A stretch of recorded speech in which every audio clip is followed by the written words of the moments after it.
Chapter 21. Seeing that the husky and the white fox agreed, Cheng Yan nodded with satisfaction, and then looked at the tiger mother and the little tiger. However, when he saw that the tiger mother was still beating the little tiger, Cheng Yan hesitated for a moment and did not speak. With the tiger mother around, his idea of taking the little tiger would definitely not be approved. The next morning, before dawn, Cheng Yan had already gotten up, woke up the two little guys, and dragged them up forcibly regardless of whether they were still asleep. "Roar, let's go!" Hearing Cheng Yan's words, the husky and the white fox were confused. The two little guys looked around and it was still dark. It was not dawn yet.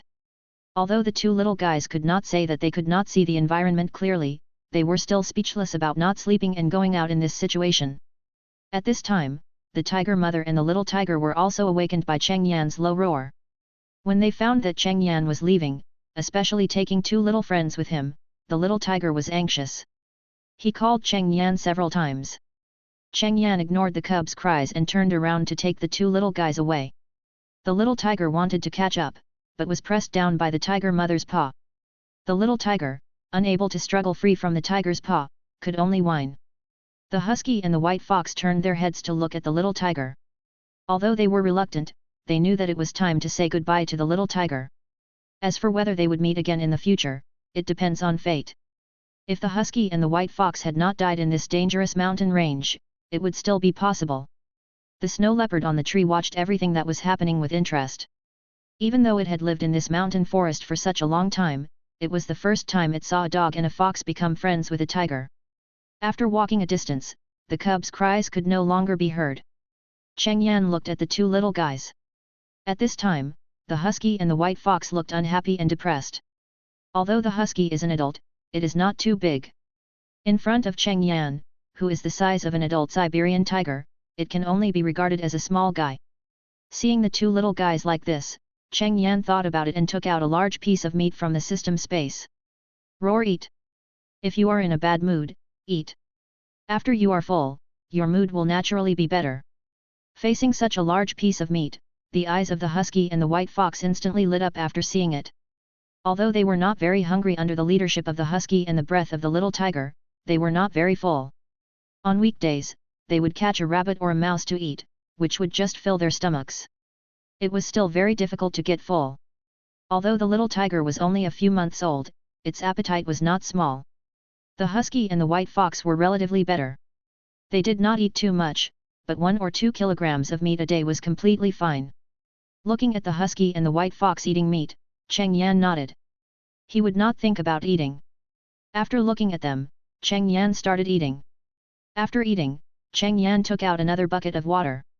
"Woo!" The husky couldn't help but whimper after drinking the water. At this time, the husky was full of joy. It felt like it had returned to the past. When it was with the shit-shoveling owner, it could eat and drink enough every day. Since entering this mountain forest, it has not eaten so much for a long time. After eating, Cheng Yan glanced at the system. Today's punch-in task has not been refreshed, that is, it is not yet 7 o'clock. After thinking about it, Cheng Yan found a relatively dry place to lie down and prepare to rest for a while.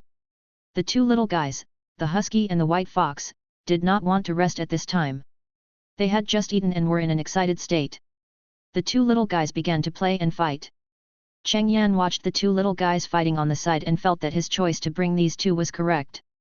He was quite bored by himself, but now that he has two little guys, it will be more lively, especially with a little more. "Roar, come here!" Cheng Yan roared, and the two little guys who were playing immediately ran over. Cheng Yan pointed to his side, signaling the husky and the white fox to lie down. Looking at the husky lying down, Cheng Yan nodded with satisfaction, raised a paw, and started to stroke the dog. This is the most important point for Cheng Yan to bring husky, to stroke the dog. Cheng Yan used to like cats and dogs, and even raised them. After becoming a tiger, even if he saw some cute animals, he couldn't stroke them, such as squirrels and rabbits. Their bodies were not as big as Cheng Yan's palm. If he stroked them, they would probably become squirrel cakes. But what Cheng Yan didn't know was that although he stroked the dog happily, the husky was scared to death. Cheng Yan might not know that he was a tiger, and the tiger's paw is stroking a dog. How frightening is this scene to a dog? Cheng Yan's tiger paw is bigger than the husky's head. The husky didn't feel comfortable at all after being touched from head to tail. Cheng Yan was a little surprised to see the trembling husky. What happened? So comfortable? So comfortable that it trembled? However, after stroking the dog for a few times, Cheng Yan found that the check-in task had been refreshed, and he didn't continue to stroke the dog. The check-in location this time was still a distance away, and it might take some time to take the two little guys, so Cheng Yan immediately got up and prepared to leave. Roar, let's go! Looking at Cheng Yan, who suddenly stood up, the husky was a little confused, but finally he didn't have to be stroked by the tiger's paw. The husky didn't dare to continue lying down and stood up immediately. The white fox on the side was the same.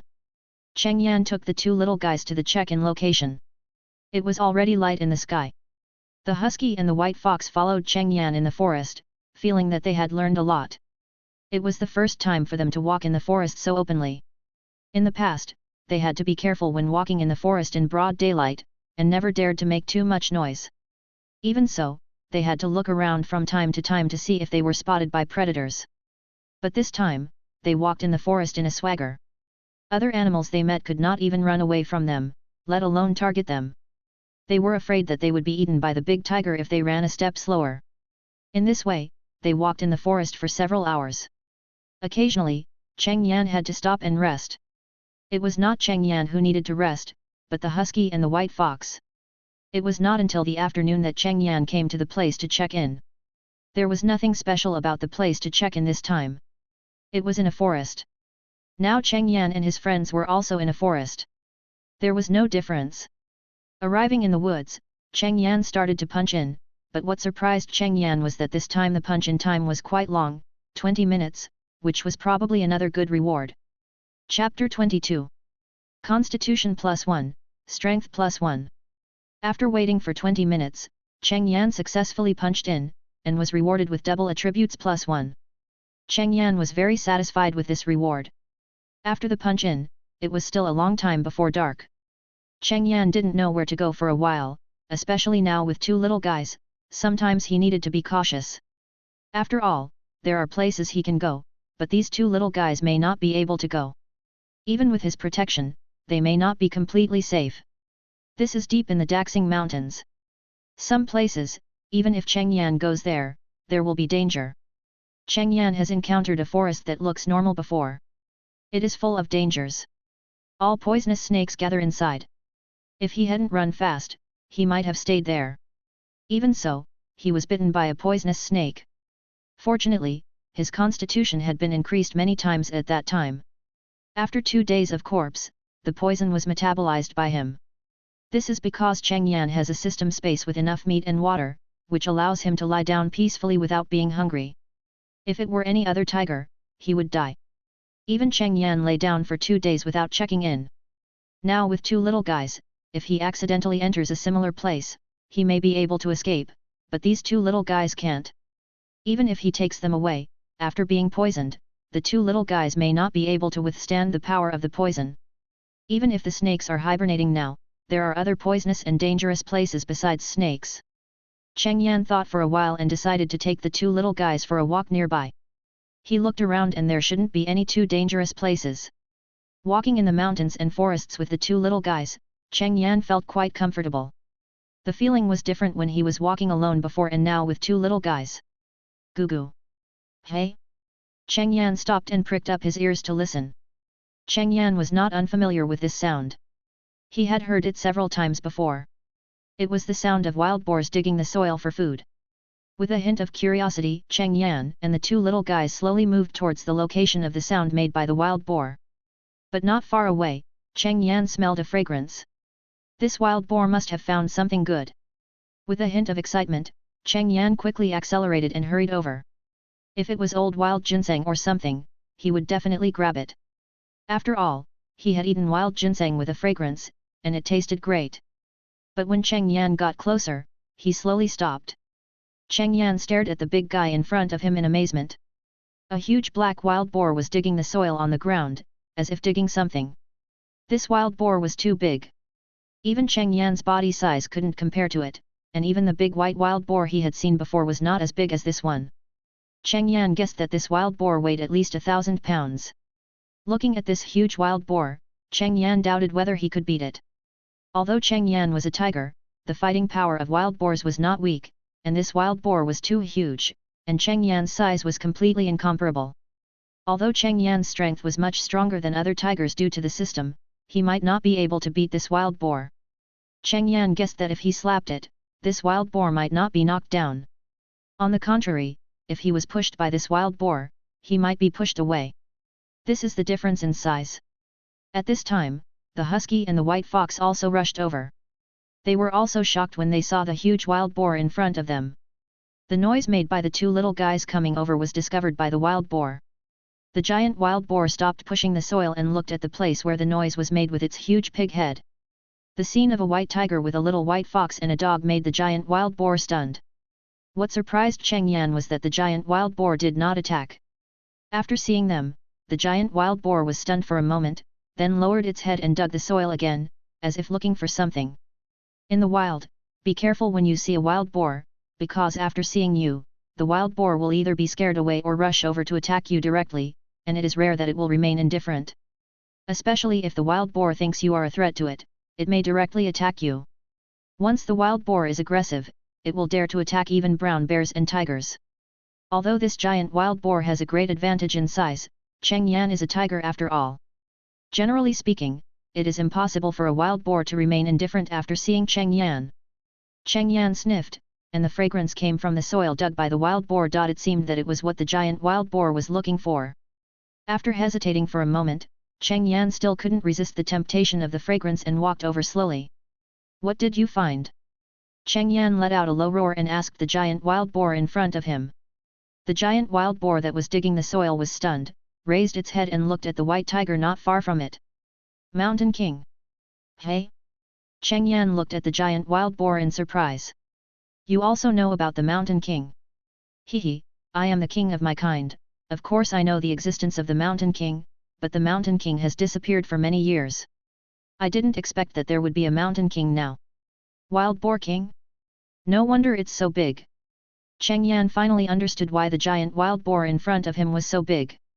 To be the king of a race, you must be the strongest existence, and only with such a huge body can you have an advantage among wild boars and reach the strongest level. "I can't give you what I found this time. I want to take it back to my children. They will benefit from eating it. If you want it, find it yourself. It's just that it's hard to find this level of Matsu take." After hearing what the wild boar king said, Cheng Yan finally understood what the fragrance he smelled this time was. It was not wild ginseng, but Matsu take. Matsu take is a good thing with high nutritional value. However, ordinary Matsu take will not have this kind of fragrance. Cheng Yan has encountered it before. Cheng Yan guessed that only wild ginseng and Ganoderma Matsu take with a certain quality and age would have this fragrance. As the wild boar king dug more and more soil, the ground was dug deeper and deeper, and a mushroom appeared in front of Cheng Yan. As the mushroom appeared, the fragrance was completely dissipated in the air. Cheng Yan realized why he heard the wild boar's voice first and then smelled the smell when he approached a distance. The Matsu take was buried a little deep, and the smell was covered up. Chapter 23. Cheng Yan watched the wild boar king walk away with the Matsu take in his mouth, hesitated for a moment, and followed with the two little guys. He had something else to ask. The wild boar king glanced at Cheng Yan who followed him, but didn't pay much attention to him. Or maybe because he was holding the Matsu take in his mouth, he couldn't speak, so he prepared to go back first.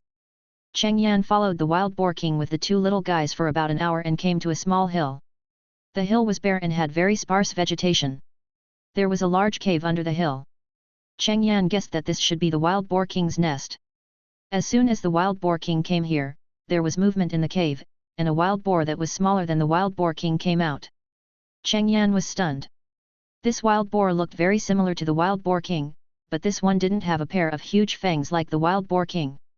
Cheng Yan guessed that this wild boar should be the target of the wild boar king.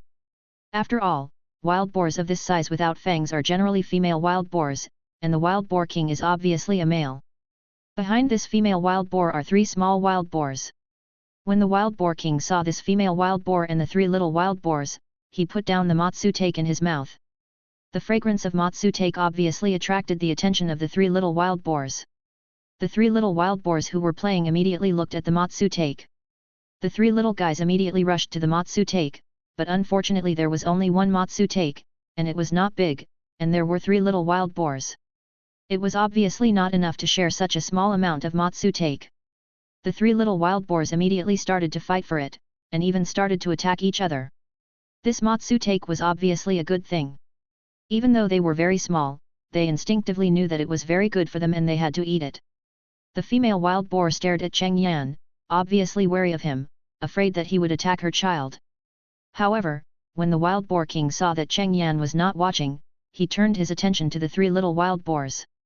They also saw the 3 little wild boars fighting for the mushroom, but they had no intention of intervening. Maybe for them, the forest is the natural law of the jungle. Whoever can grab it proves that he is stronger and more likely to survive in the future. Cheng Yan looked at the 3 little guys fighting for the Matsu take mushroom, hesitated for a moment, and said to the wild boar king, "You are the king of your race. Are all the things about the mountain kings passed down from generation to generation?" The wild boar king glanced at Cheng Yan and said, "I didn't know before. This was told to me by the previous king.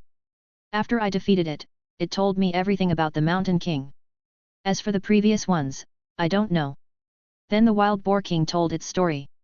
Before, the king of the wild boar clan in the Daxing Mountains was passed down from generation to generation, or in other words, that line was the strongest, because the wild boar king would find all kinds of rare treasures for his descendants, that is, the precious wild ginseng or Matsu take mushrooms that exuded a fresh fragrance.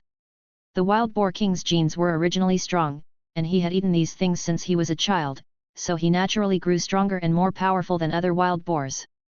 The reason why this wild boar king became the new king and broke the line of wild boar kings was because this wild boar king accidentally ate several wild ginsengs that exuded a fresh fragrance. Even one of them exuded an extremely strong fragrance.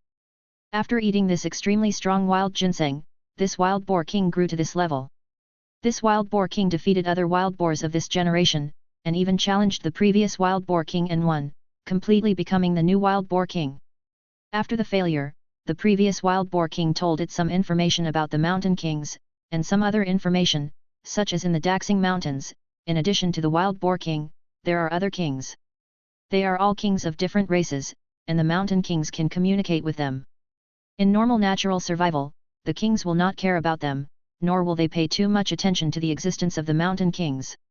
Only when a crisis occurs that is enough to exterminate the race, the kings of different races will listen to the command of the mountain kings and overcome the difficulties with the help of the mountain kings. Isn't this a complete tool, man? The mountain king is completely meaningless. Cheng Yan couldn't help but complain in his heart. You should have been a mountain king for a short time, right? Each generation of mountain kings is not necessarily the same species. What you need to do now is to look at the Daxing Mountains and other areas and get to know other kings. The wild boar king said to Cheng Yan seriously. Although Cheng Yan is a tiger, the wild boar king does not care about this. Being able to become a tiger king is nature's choice. Every tiger king will aim to guard the forest. Even if it is the new wild boar king, it will recognize the tiger king as a tiger. As the exchange between the wild boar king and Cheng Yan ended, not long after, the Matsu take was successfully snatched by the largest wild boar, and it was eaten up by it alone. Even though the other 2 little wild boars were humming there, the wild boar king and the female wild boar ignored them. Whoever won the fight would naturally get all the Matsu take. Cheng Yan looked at the sky and saw that the sun had begun to set, so he said goodbye to the wild boar king and left. Cheng Yan left the hill with the 2 little guys and then began to look for a place to rest. In an open space, Cheng Yan lay on the ground, thinking about what the wild boar king said. The wild boar king asked him to travel around the entire Daxing Mountains and meet the kings of other races. Cheng Yan thought about it. He had to punch in every day, and the location given by the system was not fixed. As long as he followed the system to punch in, he seemed to be able to travel around the entire mountain range, but it would take a lot of time. But what Cheng Yan lacks the most now is time. As a tiger, he also has a system, so he doesn't have to worry about food and drink, unlike in his previous life, when he had to work every day to earn money for food, drink, and shelter.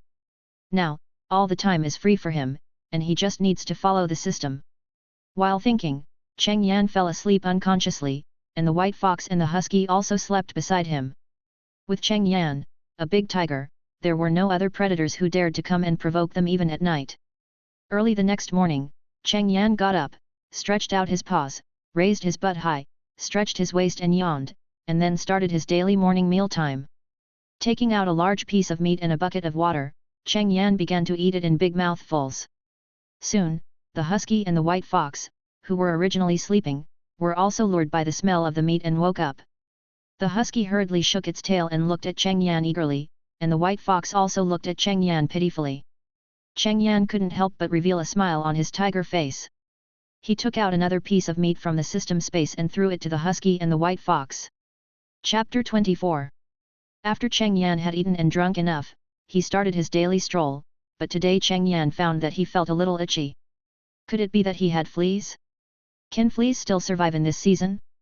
Cheng Yan raised his hind paw and scratched his belly in confusion. After scratching twice, it was still itchy. Cheng Yan regretted a little. He regretted not taking a bath in the pond at the Big Turtle last time. The temperature of the pond was obviously quite good, and it was not frozen. The temperature was just right for taking a bath. Thinking of the pond, Cheng Yan remembered the magical stream he passed by before. It should be nice to take a bath there, but it was still a long distance away. Cheng Yan thought about it and decided to find another place to take a bath. But at the current temperature, Cheng Yan doubted whether there were other unfrozen water surfaces. He ran to a tree and rubbed his back with the bark of the tree, and finally relieved the itch. Cheng Yan immediately took action. He didn't want to suffer from fleas again. When I first became a big tiger, I had a lot of fleas on my body. Cheng Yan had to go to the water to take a bath several times to clean up a lot of them. Later, the weather became cooler, and there were fewer fleas. Cheng Yan didn't itch anymore, but now he started to itch again. Cheng Yan sniffed the water molecules in the air, but unfortunately the water molecules in the forest were too dense, so Cheng Yan couldn't smell which side had more water vapor. Finally, he randomly chose a direction and started walking towards it with the two little guys. After walking for a while, the check-in tasks were updated, and Cheng Yan didn't find any water.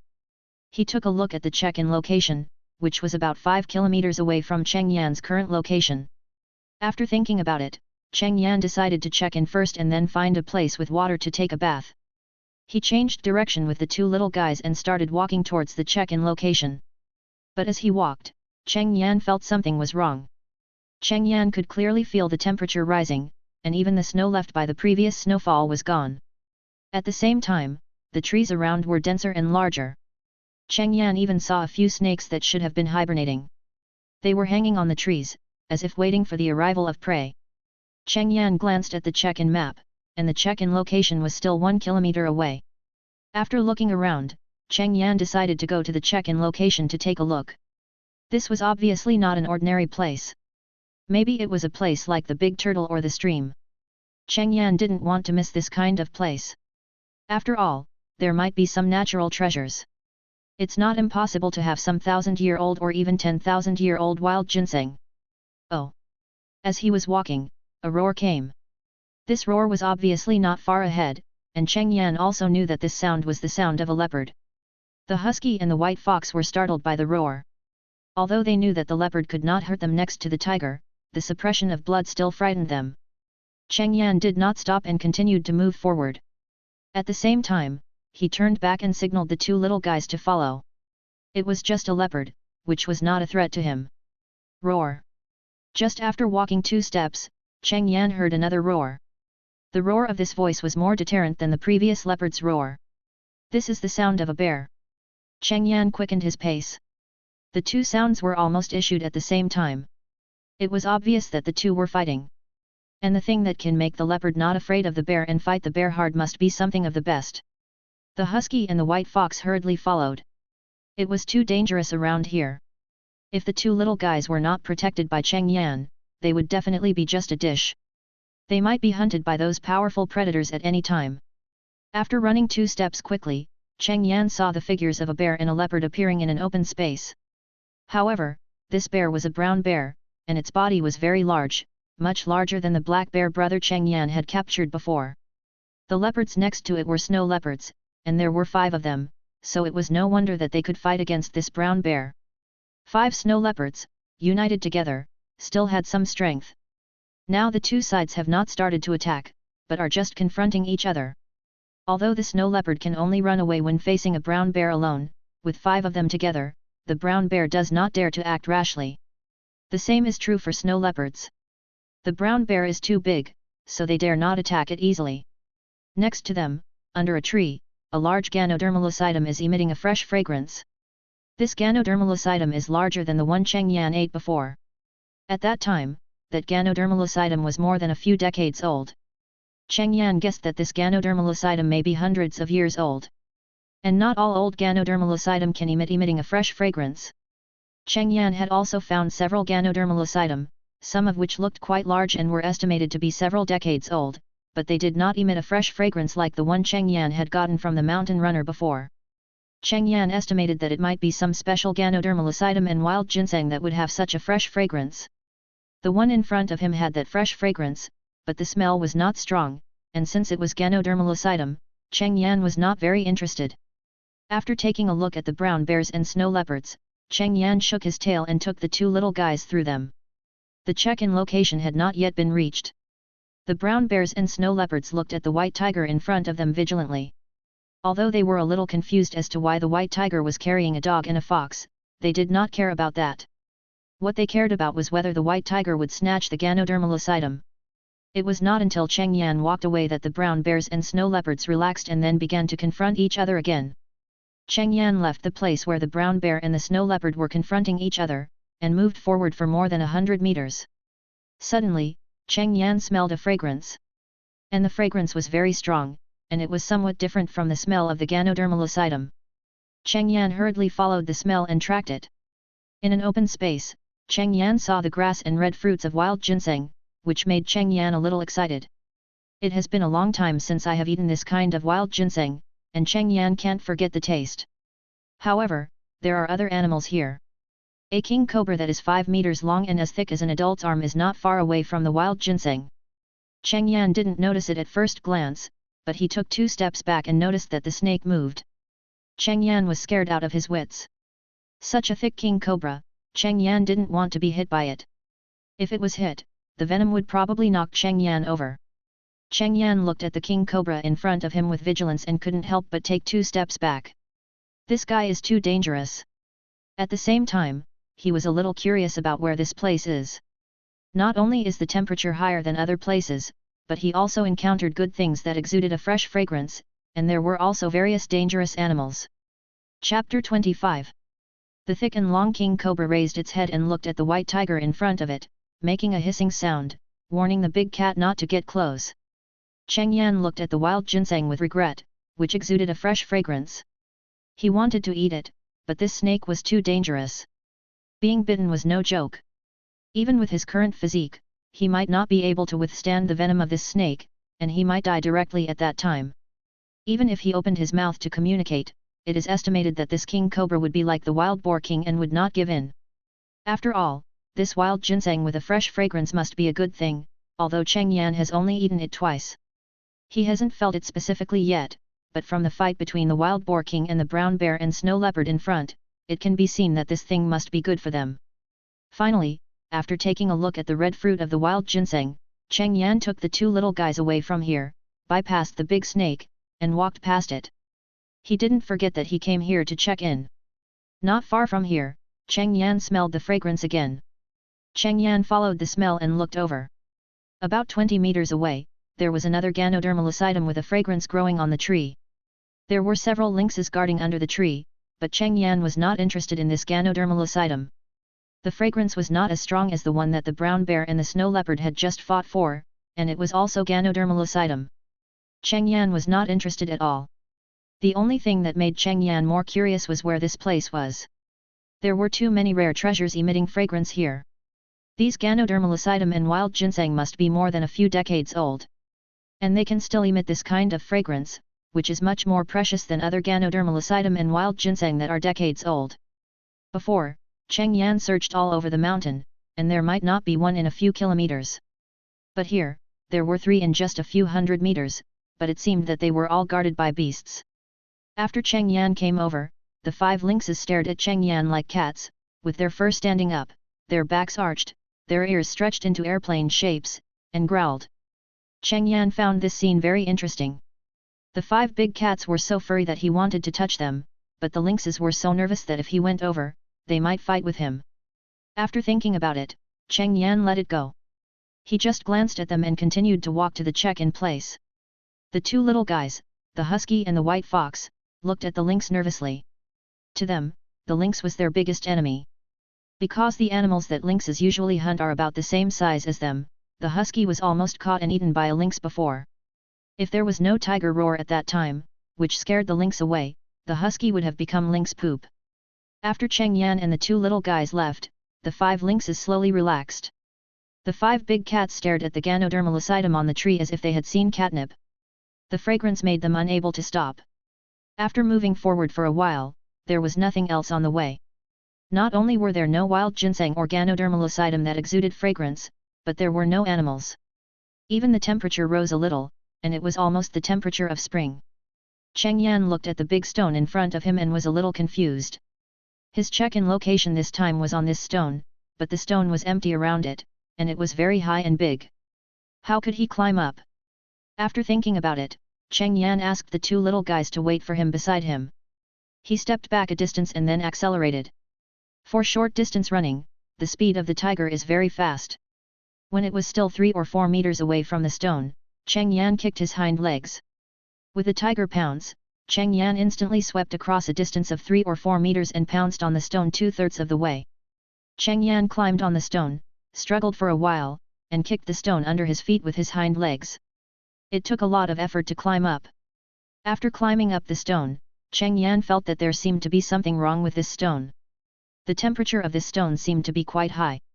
Cheng Yan's tiger paw even felt a little hot when stepping on the stone.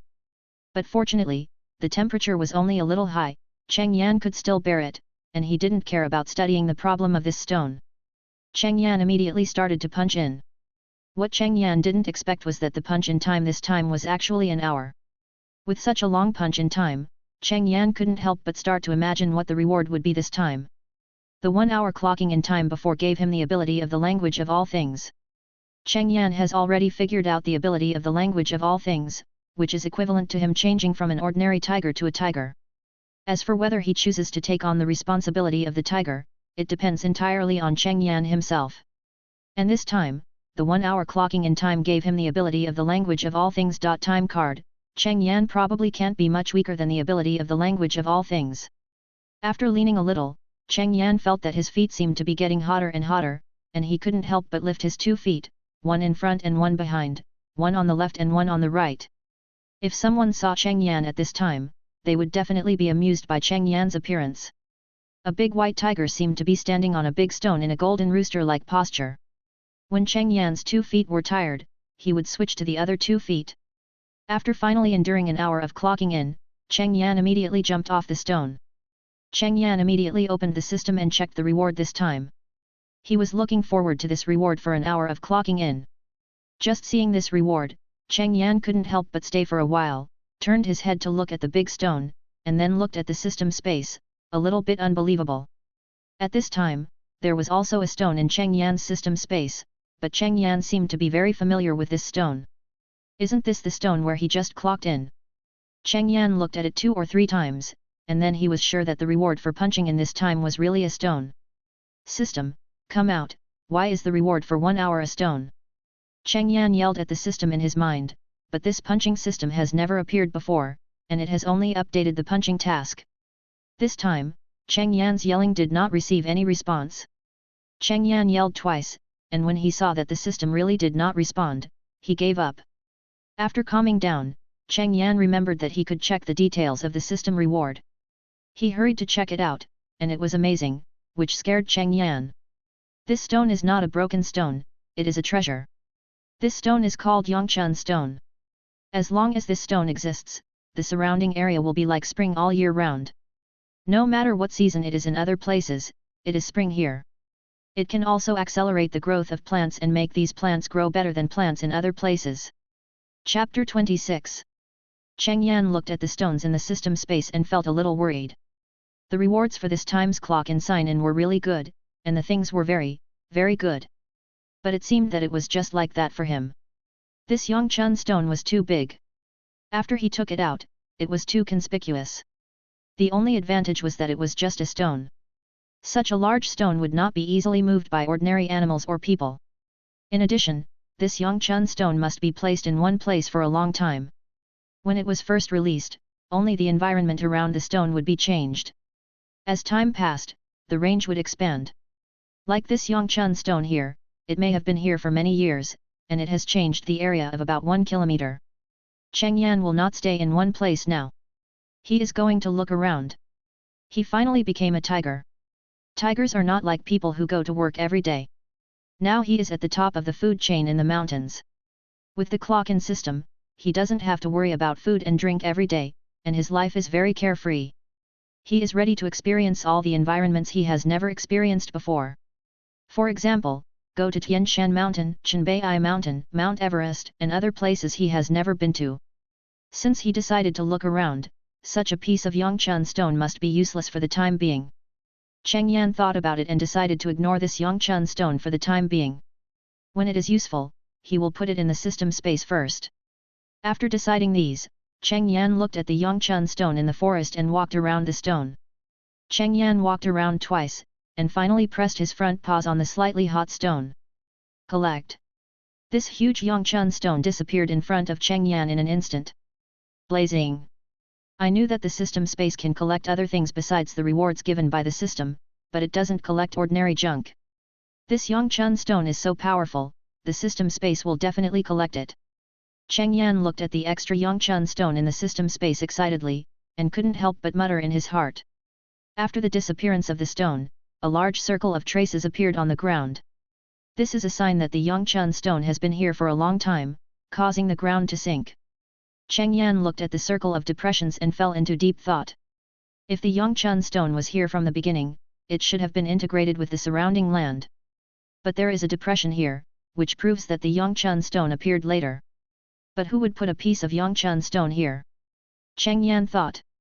When Cheng Yan was thinking, his tail would swing back and forth. This was his subconscious reaction after he became a tiger. As long as he thought about something, his tail would move involuntarily. After thinking for a long time, Cheng Yan didn't figure out anything. He just guessed that it might be done by the previous mountain kings. But why did he do this? Cheng Yan didn't know. Cheng Yan looked at the depression, hesitated for a while, and still put out the Yongchun stone that he had taken in. Since it might have been put here by the previous mountain king, it would be difficult for him to take it away. Maybe it would be useful. And he already has a piece of Yongchun stone, and he doesn't know what to use his piece for yet, so there's no point in having one more piece of Yongchun stone. Putting the Yongchun stone back to its original position, Cheng Yan took a look and left. Today's punch-in was over, and there was no need for him to stay here. There were too many dangerous animals here, and he was carrying 2 little guys, so it was not safe to stay here. This time, Cheng Yan did not return the same way, but continued to go deeper. The range of this Yongchun stone was a circle, and he could leave here if he continued to move forward. With the 2 little guys, Cheng Yan walked forward for about 100 meters, and the temperature dropped a little, and it was about the same place as the 5 lynxes when he came here. When he got here, Cheng Yan also sniffed the smell. Although there was a high possibility that those rare treasures were already guarded by large predators, he still wanted it. Especially wild ginseng. If he met very good wild ginseng, Cheng Yan would not be timid. After all, he was the king of the forest. A tiger that was more powerful than other ordinary adult Siberian tigers. Ordinary animals are no match for him. Even a brown bear can be killed if Cheng Yan wants to. Other tigers generally do not fight against large predators such as brown bears. It is not that they cannot win, but even if they win, they will be injured. For predators living in the mountains and forests, being injured is often equivalent to death. Because being injured will affect their hunting.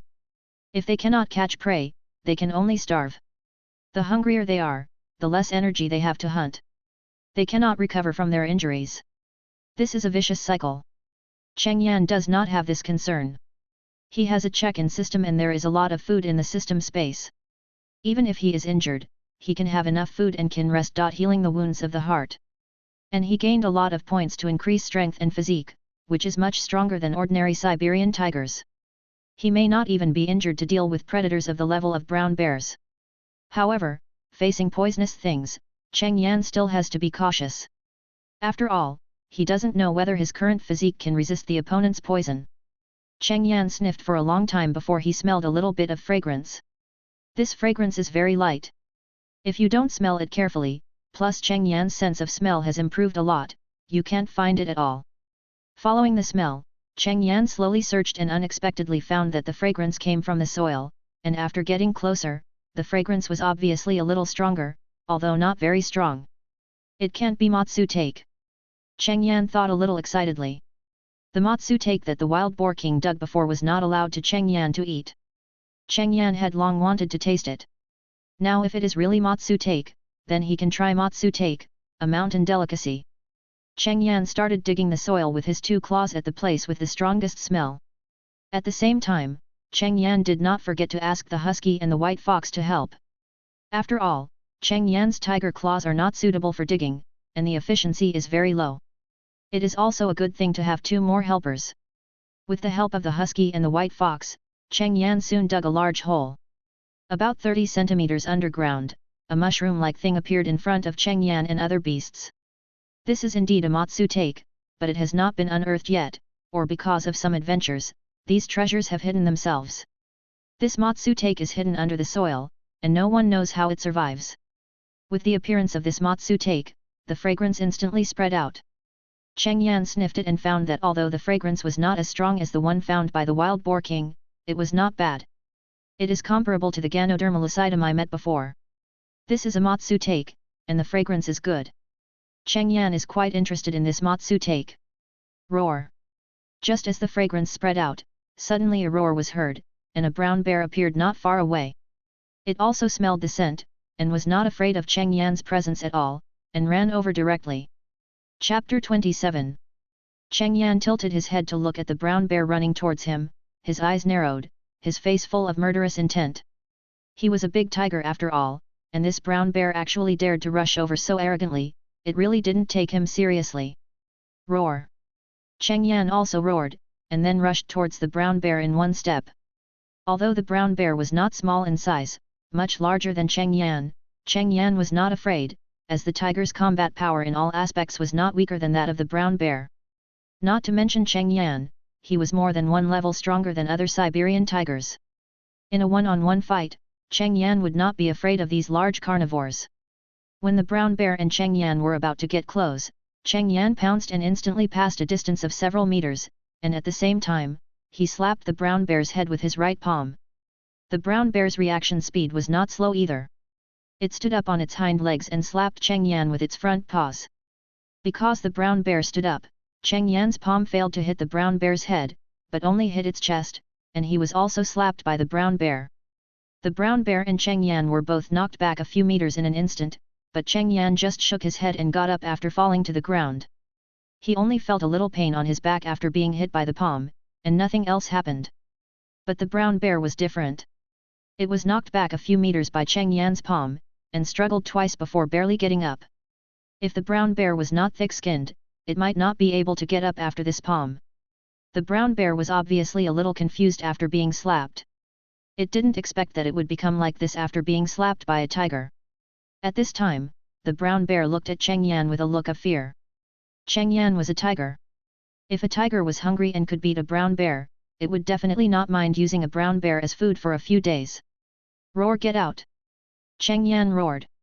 The brown bear was obviously stunned after hearing this roar, because it didn't expect that it could understand Cheng Yan's words, but it knew it couldn't afford to offend Cheng Yan by looking at his appearance at this time. So the brown bear, which came with a fierce momentum, could only run away in shame, fearing that it would be eaten as lunch if it ran a step slower. At this time, the husky, who had been tucked his tail between his legs, and the white fox, who was curled up in a ball, hurried over. When the brown bear rushed over just now, the two little guys had already hurriedly run a short distance to the side, and then kept staring at the situation on Cheng Yan's side. Seeing that Cheng Yan drove away the brown bear, the two of them came back. Cheng Yan didn't care about the performance of the two. Even if the two little guys were here, they would only be a matter of 2 slaps for the brown bear. Since they were here, Cheng Yan had to be careful about them to prevent them from being killed by the brown bear. Back to the pit he had just dug, Cheng Yan imitated the wild boar king and directly pulled out the Matsu take with his claws, patted the dirt on it, and took out a bucket of water from the system space to wash it. After the washing was completed, a white mushroom like Matsu take appeared in front of Cheng Yan. Cheng Yan couldn't help drooling at the rich fragrance at this time. Woo! Cheng Yan was about to eat it in one bite, and the husky and the white fox beside him couldn't help but make a woo sound. After looking at the two of them, Cheng Yan reluctantly broke the stem of the matsu take with his claws and threw it to them. Then he ate the matsu take directly into his mouth in one breath. Just after chewing it twice, Cheng Yan's eyes lit up. The taste of this matsu take was great, crispy and a little chewy, and the taste was also very good. With the fragrance spreading in the mouth, Cheng Yan squinted his eyes while eating. After a few bites, Cheng Yan smacked his lips twice. He wanted to eat more. The husky and the white fox beside him also ate happily at this time, but Cheng Yan only gave them a small amount. They ate faster than Cheng Yan, and looked at Cheng Yan eagerly after finishing eating. Unfortunately, Cheng Yan had already eaten all the rest in one bite, so they had no chance to eat this matsu take. Cheng Yan and the husky and the white fox did not leave immediately after eating here, but savored the delicious taste, and waited until the taste in their mouths almost dissipated, and then they started to move forward. Cheng Yan walked very slowly on the next journey, sniffing while walking, and Cheng Yan also wanted to find out if there were any delicious matsu take and wild ginseng. However, Cheng Yan was a little disappointed. He walked all the way to the ice and snow, and Cheng Yan did not find the matsu take and wild ginseng that exuded a fresh fragrance. Cheng Yan saw two ordinary wild ginsengs. He already knew the red fruits and grass of wild ginsengs, but when he got close to smell them, he didn't smell the fragrance. So he didn't take them out, but put them in there they continue to grow. After leaving this spring-like area, Cheng Yan took the two little guys and began to wander around aimlessly. He had been wandering for a long time, but Cheng Yan did not encounter anything interesting. Finally, Cheng Yan found a good place and began to take the two little guys to rest, although it was only afternoon and it was still early before dark. After resting for a while, Cheng Yan felt a little hungry, so he took out a large piece of meat, gave a small piece to the husky and the white fox, and started to eat today's snack. After eating and drinking, Cheng Yan began to check the system. This morning, he found that his faith points were full of 100 points, and it seemed that he could still use them. It was just that on the way to punch in, Cheng Yan did not try to use the faith points. When he punched in later, there were a lot of large predators, and Cheng Yan was not in a hurry. He dragged it until now that it was empty, and he was ready to try this faith point. At this time, Cheng Yan's faith points had reached 103 points. Cheng Yan had discovered before that the increase in faith points was different every day. Sometimes it could increase by more than 10 or 20 points every morning, and sometimes it only increased by a few points. Cheng Yan was a little confused about the increase in faith points, and finally decided to let it go. He didn't care how much faith points he wanted to increase. However, at that time, the faith points were only a few dozen points, and the faith points could not be used. Now Cheng Yan found that the faith points could be used. Looking at the faith points on the system, Cheng Yan clicked with his mind, and the 103 faith points instantly became 3 points, 100 points less. However, Cheng Yan found that there seemed to be no change. Cheng Yan couldn't help but get up and scan himself and the surroundings. It was the same as before. Then he looked at the system carefully again, and checked it carefully bit by bit. Cheng Yan was surprised to find that his punch-in task for today had been completed, but at this time, another punch-in task appeared, and the location was right here. So after the faith points are full of 100 points, you can punch in one more time? Cheng Yan thought confusedly. Chapter 28. The time for the new punch-in task is only 5 minutes, so Cheng Yan doesn't have to run around. After petting the husky for a while, the 5 minutes passed quickly. Cheng Yan opened the system and saw 100 kilograms of beef. Cheng Yan was very satisfied with this reward. He didn't want to hunt and eat those hairy prey. The meat given by the system was hairless, and the taste was first class. This reward was very good for Cheng Yan. Now that he knew that the power of faith could refresh the punch-in task, Cheng Yan began to pay attention to the power of faith, but he didn't know how to get the power of faith. Cheng Yan was a little confused when he got the power of faith at the beginning. He just suspected that it might be related to those mountain runners, but he had been away for several days, but the power of faith continued to increase. Could it be that as long as those mountain runners believed in him, they would give him more points of power of faith every day? Cheng Yan wondered. But the points increased every day were different. What was going on? Does faith change a lot every day? Cheng Yan didn't know about the change in the points of faith power, but his points fluctuated every day because of those mountain runners. Mountain runners don't go mountain running every day. After all, things on the mountain can't grow in a short time. After picking up something in an area, they will go to other places to run mountains, leaving enough time for that area to grow. In addition, it is winter now, so fewer mountain runners go up the mountain, but before going up the mountain every time, those mountain runners will worship Cheng Yan, the big white tiger. So this is how Cheng Yan's points of faith power change. It's just that Cheng Yan didn't know all this. At this time, Cheng Yan didn't understand it, so he didn't think about it. While it was still early and he had rested enough, Cheng Yan had already taken the two little ones for a stroll. Cheng Yan wandered around aimlessly, and unknowingly came to a forest full of trees with the two little ones.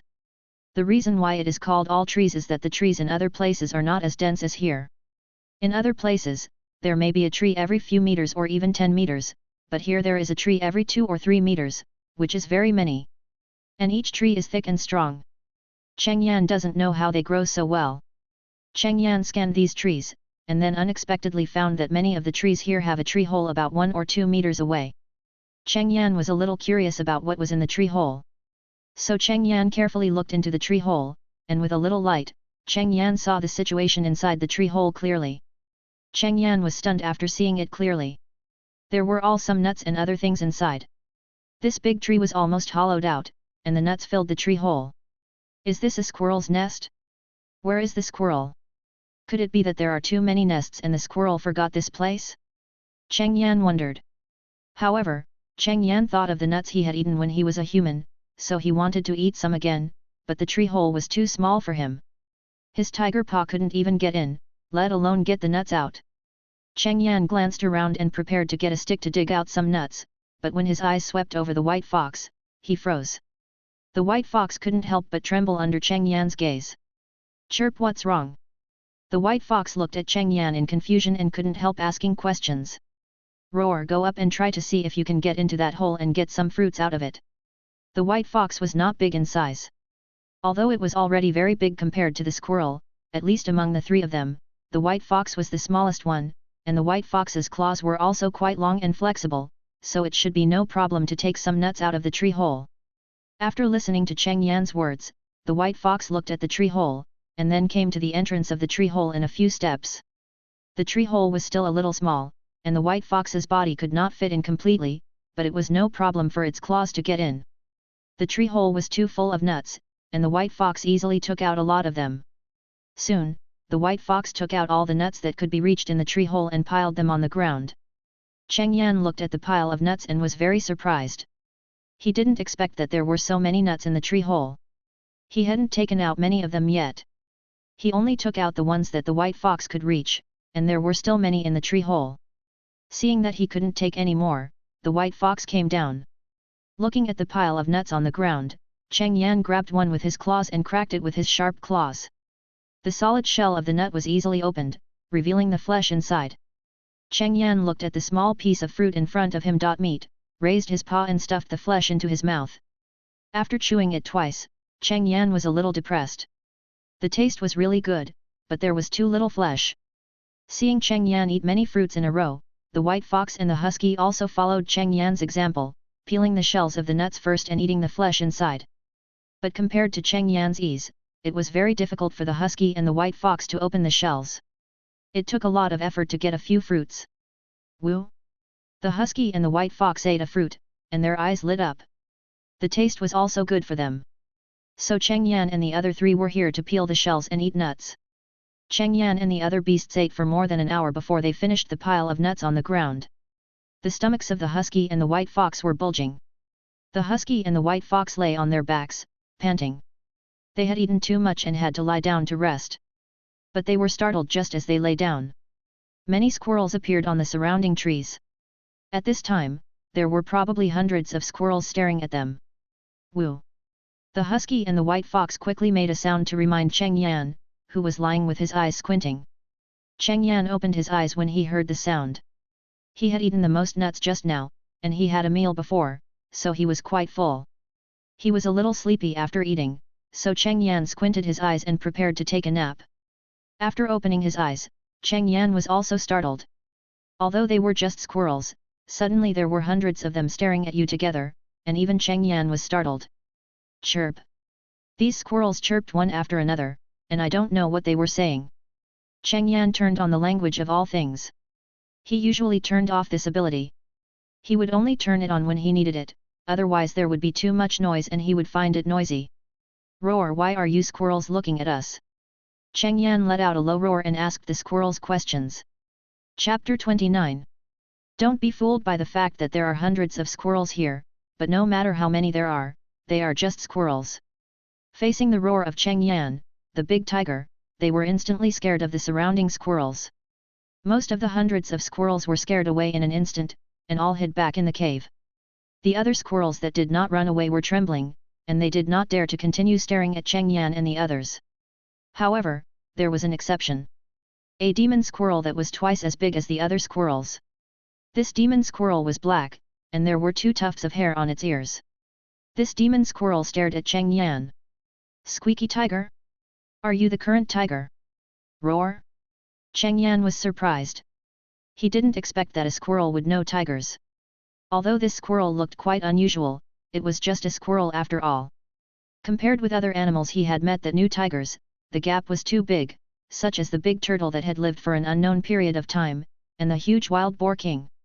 Even Cheng Yan was quite afraid of these 2 guys, and it was hard to say who would win or lose in a fight. Roar! You also know about the tiger. The Demon King squirrel looked at Cheng Yan, nodded his head, and squeaked, of course I know, the squirrels in this area are under my control. You eat meat, why do you come to steal our stored food? Cheng Yan felt that he might have blushed, if it weren't for the thick hair, it might not be seen, and the white tiger might turn into a red tiger. Of course he knew that the food in the tree hole must be stored by squirrels, but he saw that there were no squirrels in the tree hole, so he ate it quietly, but now he was caught on the spot, he must be embarrassed. Roar! You have eaten too much meat, eat this to relieve your craving. I don't know if the Demon King squirrel was a little speechless, anyway, he was stunned for a few seconds by what he said. Squeak! In that case, we can give you all the food in that tree. Do you need us to transport it for you? Roar! No, no, we just want to satisfy our cravings. We've eaten enough. Cheng Yan shook his big head and quickly refused. The 3 of them were already very full. They just needed to secretly get some food. They also ate part of the winter food of hundreds of squirrels. They must have a hard time this winter. Although he is not a kind person, he is a tiger now, but he will take care of these cute squirrels. After all, they look cute. Now it's winter and there are fewer squirrels coming out, but when the weather gets warmer, more cute squirrels in the forest will make people feel more relaxed and happy.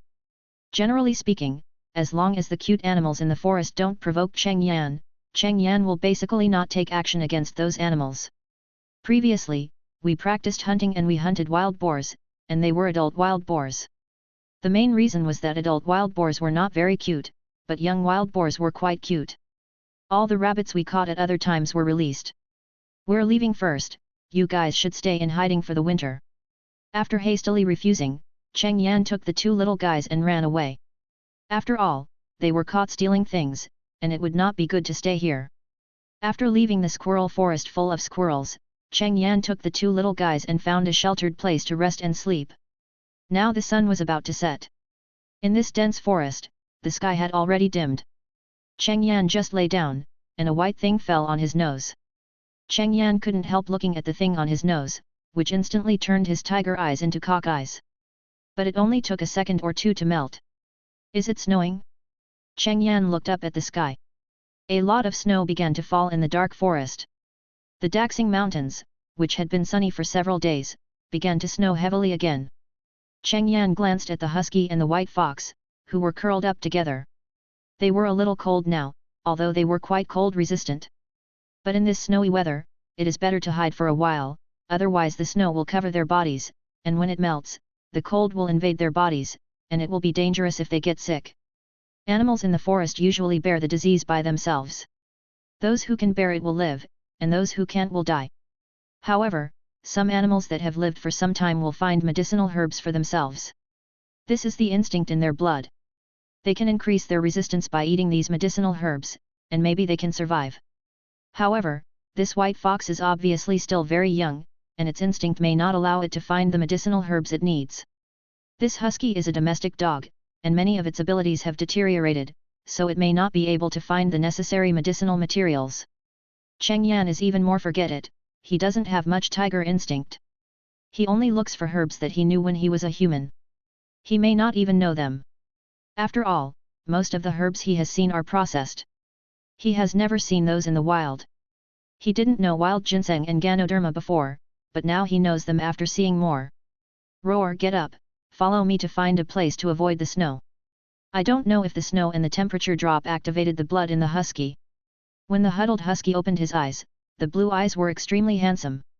With its black and white fur, the whole dog looks super handsome. Cheng Yan wanted to touch it. At this time, the husky stood up, with a calm and proud face, waiting for the white fox to get up.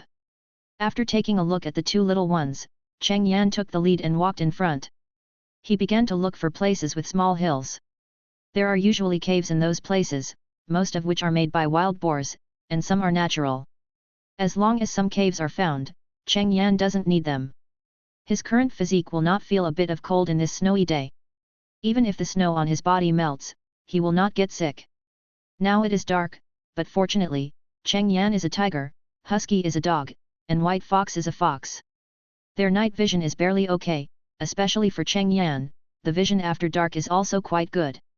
After all, Cheng Yan's physical enhancement is all round, and his ability is very powerful, including vision and vision. Cheng Yan and the two little guys quickly found a cave. This cave is not big, so only husky and white fox can enter, but Cheng Yan can't enter. Cheng Yan sniffed in front of the cave. There is no special smell here, and there is no smell of other animals. It shouldn't be a place where wild boars or other animals live, or it should be a place where they used to live, but it has been abandoned for a long time, and the smell has dissipated. Cheng Yan then let the husky and the white fox go in without worrying about it. If he didn't check it in advance, if there was any danger inside, he couldn't go in and couldn't help. Chapter 30. Cheng Yan slept in the ice and snow for a night. When he woke up the next day, he was covered with a thick layer of snow. Cheng Yan swayed his body to shake off the snow on his body, and looked up at the sky. It was still dark and snowing. Cheng Yan guessed that the snow might continue to fall for several days. Turning his head to look at the cave, the two little guys, the husky and the white fox, were still sleeping. Cheng Yan let out a low roar and called the two little guys to get up. The two little guys got up reluctantly. In the winter, even if they were more resistant to cold, who would think of sleeping in this season? However, facing Cheng Yan's shouting, the two little guys didn't dare to stay in bed. Although Cheng Yan and them seemed to have a good relationship and ate and drank together, Cheng Yan was a tiger after all, and the suppression of his blood was not ordinary. Cheng Yan took out a large piece of meat and gave some to the two little guys, and took out a bucket of water and started to eat today's breakfast. Because it snowed today, Cheng Yan didn't want to go anywhere else after eating and drinking, but stayed here to wait for the refresh of the punch-in task. While waiting, Cheng Yan also looked at the system and checked the faith points, but unfortunately, his faith points only increased by 3 points today, and it is still in the single digits now, so it is impossible to complete one more punch-in task. After checking these, Cheng Yan lay in the snow, half-closed his eyes and began to nap. There was still a little time before 7 o'clock, and Cheng Yan had nothing to play, so he could only kill time like this. In fact, Cheng Yan felt that turning into a tiger was quite good. He didn't have to work like a cow and a horse every day to earn a bite of food, but there were also some bad things. That is, after turning into a tiger, he had no mobile phone to play with, no computer to play with, no novels, no videos, and no games, which made Cheng Yan particularly hurt. Especially since Cheng Yan was a tiger and had a system, he didn't have to worry about food and drink, and his daily life was very boring. In fact, he was recognized as a mountain king by the big turtle and the wild boar king. Cheng Yan thought it was pretty good. As a tiger, he could protect other animal species in times of crisis, and he could also chat with them on weekdays. This made Cheng Yan feel that he had something to do and was not too bored. Therefore, Cheng Yan did not intend to refute being treated as a tiger, but chose to default. Time passed quickly while Cheng Yan was half asleep and half awake. When Cheng Yan woke up again, he was woken up by the two little guys, the husky and the white fox, who had just fallen asleep. The two little guys chased each other in the snow, playing with each other and making a lot of noise. After waking up, Cheng Yan glanced at the system and found that the punch-in task had been refreshed a long time ago. He glanced at the punch-in task and found that the task location was about 5 kilometers away. Cheng Yan stood up and shook his body, threw off a lot of snow on his body, and then let out a low roar. Roar, let's go! The two little guys who were playing stopped immediately and hurriedly caught up with Cheng Yan, who had already started walking. Cheng Yan and the two little guys walked on the snow-covered ground, and they had to be careful with every step they took, after a night of heavy snow accumulation. This snow layer was already very thick, and there might be an empty place under this snow layer. If Cheng Yan and his weight stepped on it, the snow layer might collapse, and it would be difficult to get up if they fell down. And falling down might also cause injuries. Cheng Yan had stepped on it before. If he was not a big tiger, the ground below was not deep, and he might not be able to get out. Even if there is a system, if he is trapped all the time, he can't complete the punch-in task, and he can't get rewards. If he eats up all the food and drinks in the system space, he will still be cold. Although it is only a 5-kilometer road, even if you walk slowly on weekdays, it only takes 2 or 3 hours to get there, but this time they walked for 5 hours before they arrived at the punch-in place. There is no way. The snowy forest is more dangerous than usual. Although there may be more predators on weekdays, Cheng Yan never worries about this. After all, which predator dares to treat him as prey? Therefore, whether there are more or fewer predators now has no effect on Cheng Yan. Instead, the snow layer restricts Cheng Yan's actions. The check-in location this time is ordinary, just a small hill in an ordinary forest, but now it has snowed and a lot of snow has accumulated. Cheng Yan came to the hill and started to check in directly. After 20 minutes of check-in time, Cheng Yan lay in the snow and waited for the check-in to end. The two little guys, the husky and the white fox, may have been tired from walking, so they ran directly to Cheng Yan's side and also lay down and panted. Cheng Yan looked at the forest boredly. Hey? His gaze, which was looking around, was suddenly fixed on a snowy area. It seemed that something was moving in the white snow, but this thing was also white, so it was not conspicuous in the white snow. Just like the white fox, if the white fox did not move in the snow and was not noticed, it would probably be swept past without noticing its existence. However, this unknown animal happened to move when Cheng Yan's sight just swept over it, which attracted Cheng Yan's attention. Cheng Yan stared at the area intently. He just glanced at it and did not see clearly what animal was there. Now the animal was not moving again, and there were many snowballs around it, and he was not sure which one it was. The animal had obviously discovered Cheng Yan's existence, so it had not moved, trying to hide from Cheng Yan. Cheng Yan looked at his punch in time. There were still 10 minutes left. Cheng Yan did not move. The animal that could hide must be small. It was not a threat to him. It was not worth him to give up this punch-in task and leave here. After the punch-in task was over, he could go and see what the animal was. Maybe under Cheng Yan's gaze, the animal was a little scared and couldn't help moving. But this movement surprised Cheng Yan. It was actually a white rabbit. This is a snow rabbit. Snow rabbits are a little bigger than ordinary rabbits. In winter, the fur of snow rabbits is white. In summer, the fur of snow rabbits will turn into black-brown or gray-brown. This snow rabbit was not what surprised Cheng Yan.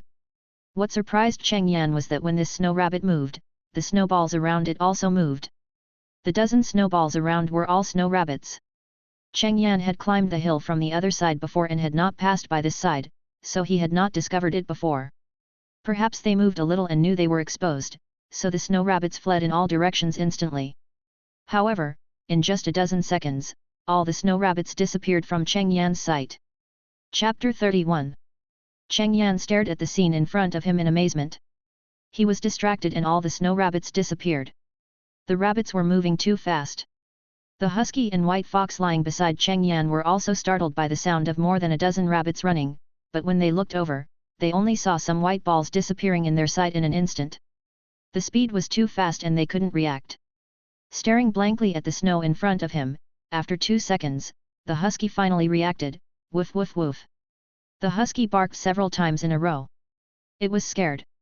These suddenly disappeared snowballs made it think it had encountered something dirty. Cheng Yan looked at the empty snow in front of him and couldn't help but smack his lips. He really didn't expect that all the snowballs were snow rabbits. He didn't notice it before. It's just snow rabbits, it doesn't have much impact on him. He just wants to wait for the punch-in to end. Without any other distractions, there were less than 10 minutes left, and such a short time passed quickly, and Cheng Yan completed this punch-in task. The reward was also good, strength +1. Although it was not a double attribute increase, it was good to have an attribute enhancement, and Cheng Yan was very satisfied with this reward. As he spent more time in this mountain range and the location became wider, Cheng Yan had discovered that the enhancement of attributes such as physical strength was a very, very good reward for him. If it were not for his much stronger strength and physical fitness than other tigers, he would not be able to easily defeat those large predators, such as brown bears and black bears. It was because of the advantage in attributes that Cheng Yan could roam freely in the mountains and forests, and he had confidence in facing the wild boar king and the big turtle, and he could communicate with them calmly and know all kinds of information about the mountain king. Otherwise, ordinary tigers would be very afraid of the wild boar king of that size. After all, if the wild boar king went crazy, ordinary tigers might be treated as a dish. Generally, adult wild boars with slightly larger bodies can fight with smaller tigers when they go crazy. The size of the wild boar king is several times larger than that of an adult wild boar. This size advantage is too great. Even a large tiger like the Siberian tiger may not be a match for the wild boar king. After completing today's check-in task, Cheng Yan began to worry again. It was still snowing heavily today, and the mountain forest road with accumulated snow was not easy to walk. It might be difficult for him to go around today. Do I have to stay here all day? Cheng Yan thought helplessly that staying in one place for a long time, especially when there is nothing else to play, is very boring. Before, Cheng Yan would go around to kill time. Now that there is nowhere to go, Cheng Yan will be very bored. Cheng Yan lay on the snow layer of the hill, swinging his tail and thinking about what to do next. While swinging his tail, Cheng Yan was still looking around, but soon, Cheng Yan's eyes were fixed on the place where he found the snow rabbit before, and the swinging tail stopped. Cheng Yan thought of a good way to kill time, that is to catch rabbits. Just saw more than 10 rabbits, although they all ran away, it was just right. These rabbits can run out of sight quickly, not necessarily all of them ran far, it is very likely that they have their caves in this area. However, these caves are all in the snow, and these white snow rabbits running in the snow, it is very easy to get into the caves without paying attention, which is why these snow rabbits disappear quickly. Since there are rabbit holes, Cheng Yan can come to these holes and catch rabbits. When he thought of this, Cheng Yan became excited. Catching rabbits, this is something he never played when he was still a human. Roar, let's go, let's catch rabbits. Cheng Yan roared at the husky and the white fox, calling them together. The husky and the white fox also became excited after hearing this. They were very happy about catching rabbits. After all, the husky was not originally raised as a pet. The husky was originally bred to expand the hunting range. Of course, it wanted to catch rabbits. Not to mention the white fox. Foxes eat rabbits. This white fox is still pure wild and has never been raised by anyone. It is full of wildness. It only looks cute and obedient because it is next to Cheng Yan. Cheng Yan, the husky and the white fox came to the area where the snow rabbits were first discovered and began to smell the smell. If you want to catch the snow rabbits that have been hidden, you must know where they are in the end. And the smell obviously won't dissipate in a short time. Cheng Yan and the other three, let's not talk about Cheng Yan, because his sense of smell is very strong because of his enhanced physique. Don't mention the husky, it's a dog, and its sense of taste has always been extremely strong. Although the white fox's sense of smell is weaker than that of the husky and Cheng Yan, this body has only been running for less than half an hour, and the smell left behind is enough.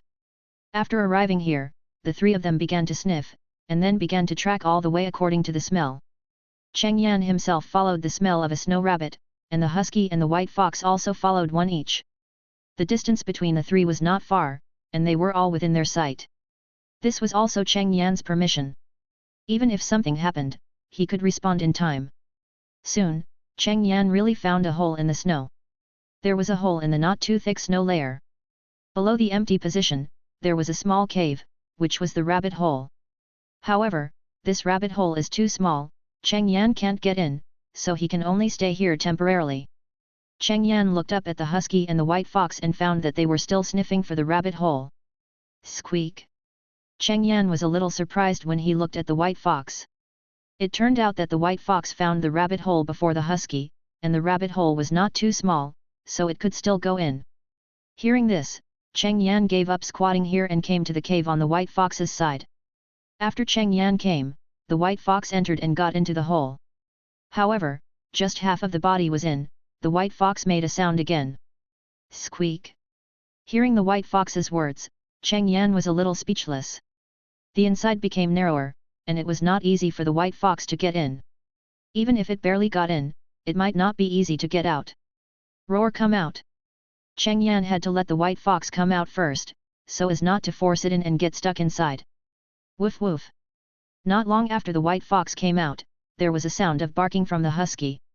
It was good news. The husky also found the rabbit hole, and it seemed that there was a rabbit caught by it at the entrance of the hole.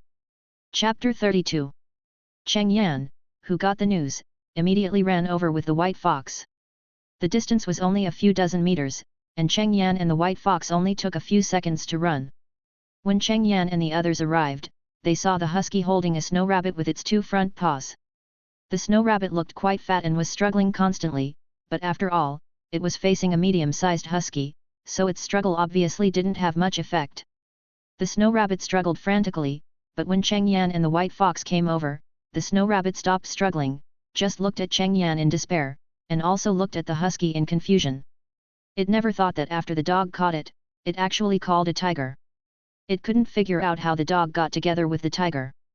But it knew that it was probably dead today, and it could only feel sad in its heart that its cave, which had stored a lot of food, would be occupied by other snow rabbits.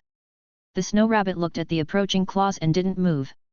What surprised the snow rabbit was that the big white tiger had no intention of eating it, but used its huge tiger paw to dig it and let it roll on the ground twice. Then the tiger left. Only a white fox was left to watch it, and the dog and the tiger left and went to other places.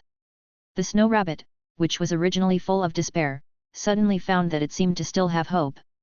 It was still a little difficult to escape from the hands of a fox, but it was much better than the hands of a tiger and a dog. Cheng Yan and the husky did not leave here, of course. They came to catch rabbits now, not to eat them, they caught rabbits just for fun. Now that the husky has caught one, Cheng Yan certainly wants to catch one himself. The white fox watches the rabbit because the white fox is relatively small in size. It is no problem to watch a rabbit now. When more rabbits are caught later, the husky will guard it. After strengthening his sense of smell several times, Cheng Yan found that the rabbit seemed to have a lot of caves. In less than half an hour, he had found more than 40 caves, not counting those found by the husky. However, most of these caves are around the hill where he just checked in. After Cheng Yan found this, he began to search around the hill. Cheng Yan walked lightly in the snow, looking at the snowball in front of him, slowly approaching. Cheng Yan can be sure that this snowball is a snow rabbit. Although it did not move, Cheng Yan has found the cave not far away from it, which must be this snow rabbit. This snow rabbit may be out for food. Before, Cheng Yan and the husky white fox were catching snow rabbits on the other side of the hill. Cheng Yan just came here, so this snow rabbit may not know that there are several dangerous animals nearby, so it dares to leave the cave boldly. However, this snow rabbit was very alert. Although Cheng Yan was a white tiger and had some cover in the snow, it still had some stripes and colors, so this snow rabbit discovered Cheng Yan when he was about to approach it. With a kick, the snow rabbit instantly rushed towards the direction of the cave. Cheng Yan also attacked the snow rabbit at the moment it moved. With a tiger pounce, he instantly passed a distance and grabbed it with a tiger paw faster than the snow rabbit. Cheng Yan was a little speechless when he looked at the snow rabbit that fell to the ground. He didn't know if he used too much strength. When he pressed the snow rabbit with his tiger paw, he knocked it unconscious. He didn't know if he killed it. But Cheng Yan didn't care whether it was dead or not. He opened his mouth wide and held the snow rabbit. At the moment Cheng Yan opened his mouth wide, the snow rabbit woke up immediately and wanted to run, but Cheng Yan's movements were faster and he held the snow rabbit in his mouth at once. "Ha, little guy, you can still pretend to be dead." Cheng Yan was a little surprised after holding the snow rabbit in his mouth. He didn't expect that the snow rabbit actually pretended to be dead to deceive him. However, the snow rabbit would never think that Cheng Yan, a big tiger, came to catch him not to eat, but to play. It didn't matter to Cheng Yan whether it died or not. The snow rabbit didn't dare to struggle in Cheng Yan's big mouth. If it struggled, it would be stabbed by the tiger's teeth. It might be fine at first, but it would be killed by the tiger's teeth in the end. Holding the snow rabbit, Cheng Yan walked to the location of the white fox. When Cheng Yan arrived here, he found that the husky actually caught another snow rabbit and came here. Now there are three, two caught by the husky and one caught by Cheng Yan. Putting the snow rabbit down, Cheng Yan growled at the white fox, asking the white fox to catch the rabbit. The husky followed, and Cheng Yan stayed here. After the white fox and the husky left, Cheng Yan looked at the three snow rabbits that dared not move. The three snow rabbits stared at Cheng Yan, their bodies trembling, and Cheng Yan forced a smile. Chirp chirp, chirp. Three snow rabbits screamed instantly. Cheng Yan stared at the screaming snow rabbits in front of him with a question mark on his face. He just smiled. What are these three rabbits screaming? They didn't scream when he held them in his mouth or when they were caught by the husky. Now they screamed. Just when Cheng Yan was speechless. Woof! Squeak! The husky and the white fox screamed from the side. Cheng Yan turned his head and looked over. Then Cheng Yan was surprised to find that a large white snowball had surrounded the husky and the white fox. These snowballs were all snow rabbits, one of which was quite big, 3 times the size of the other rabbits. Under the command of the big snow rabbit, these snow rabbits had completely surrounded the husky and the white fox. They just surrounded them and did not attack them, but let them scream. Cheng Yan was a little surprised when he saw this scene, but when he saw the big snow rabbit, he understood a little. This is probably the location of the snow rabbit race. This big snow rabbit is the king of this area of the snow rabbit race. However, the snow rabbit, an animal at the bottom of the forest, dared to attack the husky and white fox, a predator, under the command of the snow rabbit king, and there was a tiger next to him. This was what surprised Cheng Yan the most. Roar, are you the king of snow rabbits? The big snow rabbit stared at Cheng Yan unexpectedly. It just wanted the tiger to let its compatriots go, so it surrounded the dog and the fox. It didn't expect that the tiger was actually a tiger. However, thinking that the dog and the fox could live in peace with the tiger, it understood. Chirp, I am the king of snow rabbits in this area. Are tigers hunting? If so, then we will leave. Hearing this, Cheng Yan shook his head and growled, I'm just for fun. We have food. Then Cheng Yan released the 3 snow rabbits he caught, and the snow rabbit king also commanded the other snow rabbits to return to the cave. Chirp, Mountain King, call us if you have any problems in the future. The snow rabbit king left after leaving this sentence. This snow rabbit king did not intend to communicate too much. However, Cheng Yan could understand it. He understood it after hearing the snow rabbit king's words. After all, snow rabbits are at the bottom of the food chain. Asked if Cheng Yan was hunting. If so, they would give up the 3 snow rabbits caught by Cheng Yan and go back, because this is the law of survival in the mountains and forests. Even if Cheng Yan did not hunt, but for fun, he did not want to let go of the 3 snow rabbits, and the snow rabbit king actually had no choice. After all, they are just snow rabbits. Even if there are many of them, they can't face Cheng Yan, a big tiger. Cheng Yan felt the cruelty of the natural laws in the mountains and forests, and at the same time he was glad that he had become a tiger and had a system, so he basically didn't need to be affected too deeply by the laws of nature. Chapter 33. After leaving the hill full of snow rabbits, Cheng Yan and the 2 little ones started looking for a place to rest. They had been catching rabbits for quite a while. Although it was not dark yet, it would take a long time to find a place to rest on a snowy day. By the time they found a place to rest, it would be almost done. Cheng Yan walked in the snow, making a very light crackling sound, while looking around for a place to hide from the snow. The hill before was quite good, with many rabbit caves there. Maybe there were some larger caves there that could accommodate huskies and white foxes. However, Cheng Yan felt a little embarrassed to live in someone else's home after catching a few rabbits for fun, although the snow rabbits might not have this idea. Cheng Yan and the 2 little ones searched in the snow for 2 hours, and only found a cave when the sun had already set. The cave was quite large, even big enough for Cheng Yan to sleep in it. A small hillside, there is an empty layer at the other end of the hillside, with a depth of 2 or 3 meters. Cheng Yan, the husky and the white fox can just hide from the snow here. Although Cheng Yan's physical fitness is strong enough and he is not afraid of being poured by snow, he will definitely choose not to be poured by snow if he can avoid it. Sniffing in this empty layer, there are some smells of other animals, but the smell is very faint. It is estimated that they have been away from here for a few days. After wandering around in this empty layer and making sure there is no danger, Cheng Yan let the 2 little guys in. Let the 2 little guys go in a little bit, Cheng Yan is outside the two little guys in case something comes out, so he can respond immediately. However, Cheng Yan and the two little guys are not sleepy now. It has just gotten dark. If Cheng Yan is still a human, it is just time for dinner. Thinking of dinner, Cheng Yan feels a little hungry. Today's daytime consumption is quite large. Walking on the snow road for several hours is not as easy as running dozens of kilometers. Cheng Yan immediately took out a piece of meat from the system space and gave some to the husky and the white fox. Today, they had consumed the same amount as Cheng Yan, and they must be hungry now. Sure enough, Cheng Yan had just thrown a piece of meat to the two little guys, and they had already started to gobble it up. After eating this piece of meat, Cheng Yan drank a few sips of water, then lay down and looked at the dark forest outside. Chirp chirp chirp.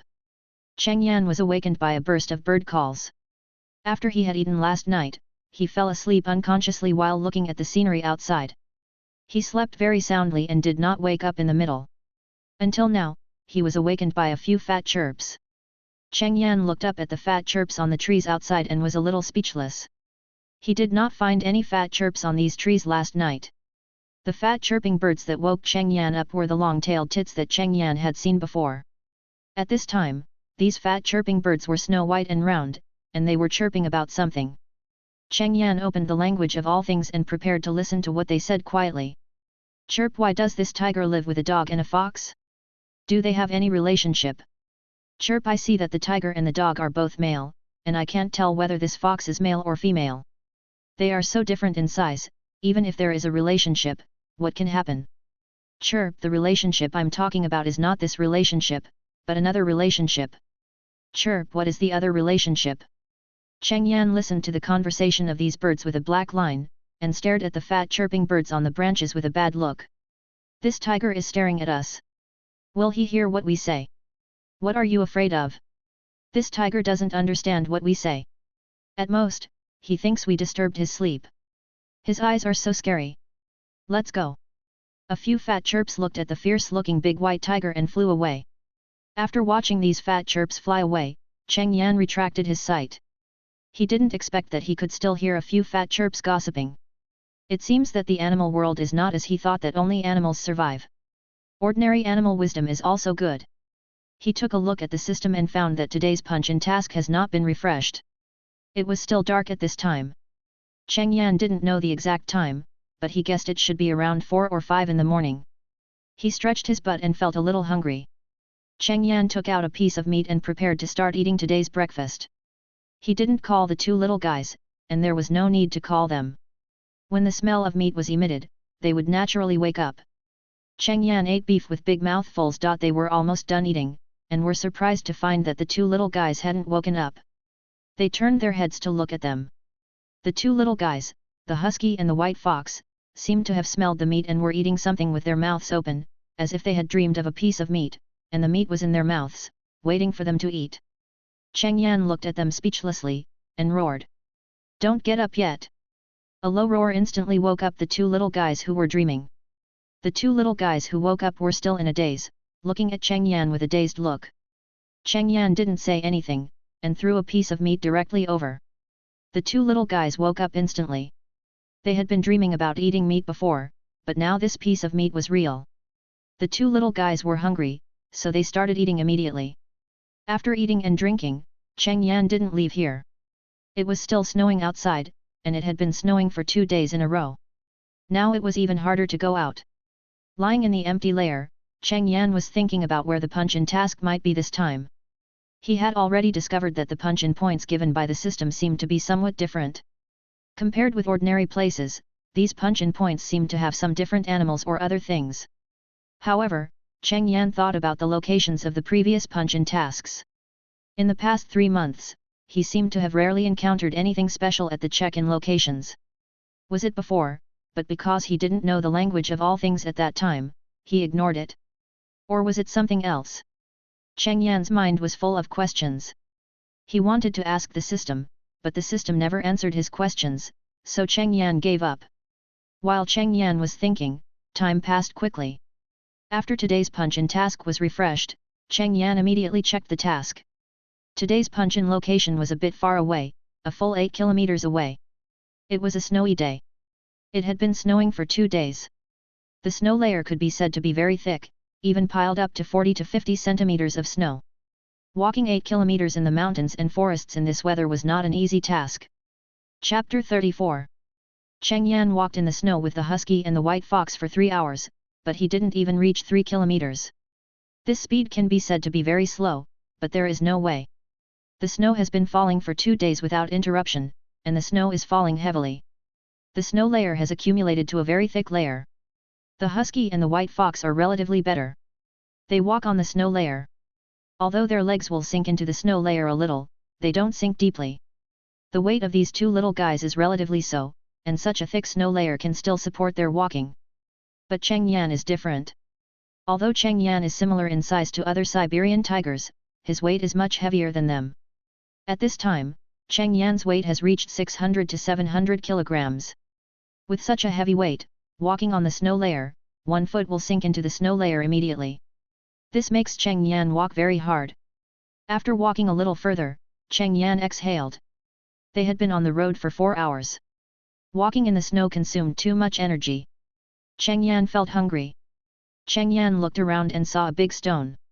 Probably because of the big stone, the snow layer next to the stone seemed to be much thinner than other places. Cheng Yan walked over with difficulty. When he came to the stone, Cheng Yan felt much better. He was too tired just now. The snow layer here was thinner, so he felt more relaxed. Cheng Yan took out a piece of meat from the system space, gave a small piece to the husky and the white fox, and then began to eat it in big mouthfuls to replenish energy. After eating, Cheng Yan did not move immediately, but lay down. He was ready to take a rest. Although the husky and the white fox were easier to walk in the snow than Cheng Yan, their physical strength was not as good as Cheng Yan. The two little ones were tired a long time ago. After eating a few bites of meat, they were already lying in the snow to rest. After resting for about half an hour, Cheng Yan continued to set off, and the two little guys followed him, although Cheng Yan wanted to let the two little guys stay in the empty layer at the beginning. But it was too dangerous for the two little guys to stay outside alone. When it snowed heavily, although most predators would not come out, occasionally some hungry predators would come out to hunt. When they met these predators, it was difficult for the husky and the white fox to run away. Therefore, Cheng Yan finally decided to let the two little guys follow him. With him, at least nothing would happen in front of him. For the next 5 kilometers, Cheng Yan and the two little guys walked from about 10 o'clock in the morning until it was almost dark. Cheng Yan looked at the place in front of him, which seemed to be no different from other places, and he was a little alert in his heart. Recently, he had checked in several times, and there were some kings of some races, or other strange places. Although there were some places without these things, Cheng Yan could not guarantee whether they really did not exist or he simply did not find them. If it was just the king of some small animals, it would be fine, but Cheng Yan was afraid of meeting one like the wild boar king. Even he had to be careful when facing the wild boar king. Cheng Yan stopped by a big tree and started to punch in. This time the punch-in time was half an hour.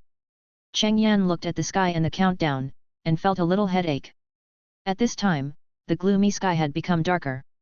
By the time he finished punching in, it might have been completely dark. However, looking at the half-hour punching time, Cheng Yan couldn't give up punching in. After all, he spent so much time here, but in the end he chose to give up. After half an hour, Cheng Yan successfully punched in and got 2 attribute points, plus 1 point for speed and physique. Looking at this reward, Cheng Yan nodded with satisfaction. It was worth spending nearly 10 hours to punch in here. However, the sky was completely dark at this time, just as Cheng Yan expected, and the husky and the white fox had already fallen asleep in the half-hour when Cheng Yan clocked in. After traveling 5 kilometers at a time, the two little guys were already exhausted. After looking at the sky where snow was still falling, Cheng Yan got up and began to look around. He wanted to find a place where he could hide a little from the snow. After looking at the two sleeping little guys, Cheng Yan hesitated for a moment, but still did not wake them up. He would look for them nearby, and nothing should happen. Cheng Yan walked laboriously in the snow to check the environment, and looked back at the two sleeping little guys from time to time. But when Cheng Yan looked back again, his pupil shrank. Roar! A tiger roar came out of Cheng Yan's mouth instantly, and this time Cheng Yan did not hear was a low voice, and a tiger roar that was enough to scare people was directly spread throughout the area. The snow on the surrounding trees was shaken down by the tiger roar. The husky and the white fox were also instantly awakened by Cheng Yan's tiger roar, but they just opened their eyes and were startled by a head in front of them. A snow leopard appeared beside them at some point, and Cheng Yan roared for this reason. At this time, Cheng Yan was already running over here quickly. Probably frightened by Cheng Yan's roar, the snow leopard, who had originally planned to treat the dog and the fox as dinner, instantly gave up the idea of hunting and rushed to the tree next to it. 1 or 2 seconds after it climbed the tree, Cheng Yan had already arrived under the tree. Roar! Cheng Yan roared at the snow leopard on the tree again. The snow leopard on the tree was a little lucky at this time. Fortunately it did not choose to catch the dog or the fox and bring it up the tree. The tiger was too fast. It would take some time for it to subdue the dog and the fox. If it continued to attack, the tiger might arrive before it subdued the dog. It would be dangerous by then. The snow leopard was lying on the tree, staring at Cheng Yan under the tree, and occasionally looking at the husky and the white fox, with a desire for food in its eyes. It had not been able to catch prey for a while. There were too few prey in this season. It finally found 2 prey that could be caught this time, but these 2 prey were actually moving with a tiger. The tiger did not eat the dog and the fox, which the snow leopard never expected. However, since the tiger did not eat them, its chance came, so the snow leopard had been hiding in the tree, waiting for the opportunity. Just now, the snow leopard saw that the tiger had walked a distance. In its imagination, when the tiger found it, it should have subdued the husky and the white fox and brought them to the tree. Who knew that this tiger was so alert? As soon as it came down, it was discovered by the tiger, so it didn't have time to take action. Chapter 35. Cheng Yan stared at the snow leopard in front of him, his eyes full of murderous intent. Although he knew that it was the law of nature for a snow leopard to hunt when hungry, the snow leopard should not attack the 2 little guys under his protection. The snow leopard lay down leisurely on the tree, wagging its tail, staring at the big tiger below indifferently. It was already on the tree, and even if the big tiger was powerful, it could not do anything to it. It could wait for an opportunity to continue to attack the dog and the fox. Cheng Yan stared at the snow leopard, looking at its leisurely appearance, and his heart was full of anger. Damn, you thought I couldn't do anything to you just because you hid in the tree, right? Cheng Yan began to think about how to get the snow leopard down from the tree, but after thinking for a long time, it seemed that he really didn't have a good way to get the snow leopard down. Just looking at the leisurely snow leopard above, Cheng Yan didn't want to give up so easily. He looked at the tree and found it was not too thick. Cheng Yan took a deep breath, raised his tiger paw, and slapped the tree trunk with force. The power of the Siberian tiger is very huge, and Cheng Yan is even stronger than other Siberian tigers. After this slap, the tree instantly trembled as if it was hit by a wild boar. The snow leopard on the tree instantly became nervous and quickly hugged the branches, fearing that it would be shaken down. Cheng Yan's eyes lit up when he saw this scene, and then he slapped the tree trunk several times in succession, making the tree shake more vigorously. The snow leopard screamed several times, "Ow!" Its voice was full of fear. It knew that as long as it fell, it would be killed by the big tiger below, and even be eaten as dinner. Hearing the snow leopard's howl, Cheng Yan did not stop and slapped the tree continuously. But while slapping, Cheng Yan was still thinking, if he now opened the ability of the language of all things, what would he hear the tree say? Would it complain about him or scold him? Thinking of this, Cheng Yan slowed down, thought about it, and gave a warning growl to the snow leopard, warning it that if it paid attention to the 2 little guys again, he would kill it directly. Cheng Yan did not have the ability to use the language of all things throughout the whole process, but just acted as an ordinary big tiger. In this way, even if the snow leopard really fell and was killed by him, it could be regarded as a normal hunting or hunting need. After all, not all animals know about the tiger. Generally, only the king of a species can know it. Other ordinary animals may not know this news, and at most they can communicate. In the mountains and forests full of natural laws, it is easier to communicate with the identity of a tiger as a top predator than the identity of a tiger. After all, general communication is not as straightforward and more acceptable to them as direct force. And force communication is also faster for Cheng Yan. After all, other animals are basically a piece of cake when facing Cheng Yan. Only the kings of those large animals may be able to fight with Cheng Yan, but in this case, Cheng Yan can choose to communicate with the language of all things. After warning the snow leopard, Cheng Yan prepared to leave with the 2 little guys. The 2 little guys were sleeping just now, and Cheng Yan did not wake them up. Now that they are awake, it is just right to take them to find a place to sleep. The snow leopard looked at Cheng Yan walking away and breathed a sigh of relief. It almost thought that it was really going to die here. Fortunately, the tiger gave up the intention to continue to attack for some reason, otherwise it might really be gone. Cheng Yan had just walked about 100 meters with the two little guys when he smelled a fragrance. In an instant, Cheng Yan's eyes lit up, and he said that he would encounter some things at the recent check-in location. He thought that this time it was the snow leopard, but the snow leopard was just an ordinary snow leopard, and the difference was a bit big compared to other things before. Now after smelling this fragrance, Cheng Yan immediately understood that this thing that exudes fragrance is the adventure of this check-in location. This fragrance is different from the ones Cheng Yan had encountered before. This fragrance also has a cool smell and is very strong, much stronger than the best wild ginseng Cheng Yan had ever encountered. Cheng Yan smelled the smell and started walking towards the place where the smell came from with the two little guys. After walking for about half an hour, Cheng Yan finally arrived here, but there seemed to be something wrong here. After Cheng Yan arrived here, a sense of danger surged in his heart, and this feeling made Cheng Yan's heart full of vigilance. Since Cheng Yan turned into a tiger and obtained the language of all things, he discovered that there are some unknown things in these sparsely populated forests situations, such as the big turtle that has lived for an unknown period of time, the magical stone, and the strange stream. Therefore, even though he is now a tiger and his own attributes have been greatly enhanced, he is actually cautious in the mountains and forests. After all, it is hard to guarantee that he will not encounter those strange places. After walking more than 100 meters carefully, there is nothing around that makes Cheng Yan alert, but he did see the thing that exudes a cool and fragrant air. A small tree of only about 2 meters, this small tree is like an ice crystal, and part of it below is not clear in the snow pile. The only thing that can be seen is the appearance of layers of ice crystals. On the top of the small tree, there is a fruit that looks like an ice crystal, and the cool and fragrant air is emitted from this fruit. Although he saw this thing, Cheng Yan did not intend to go forward immediately, but looked around and checked everything around him. Cheng Yan didn't know when this fragrance was emitted. If he had just walked there and it was emitted, it would be fine. If it had been emitting before, then this place must be very dangerous. You know, before, at the Yangchun Stone, a mountain delicacy that emitted a little fragrance could attract many powerful predators to fight for it. This ice crystal fruit here is much stronger than those mountain delicacies.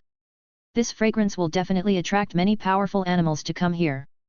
But it is so peaceful here, which means that there must be extremely dangerous here.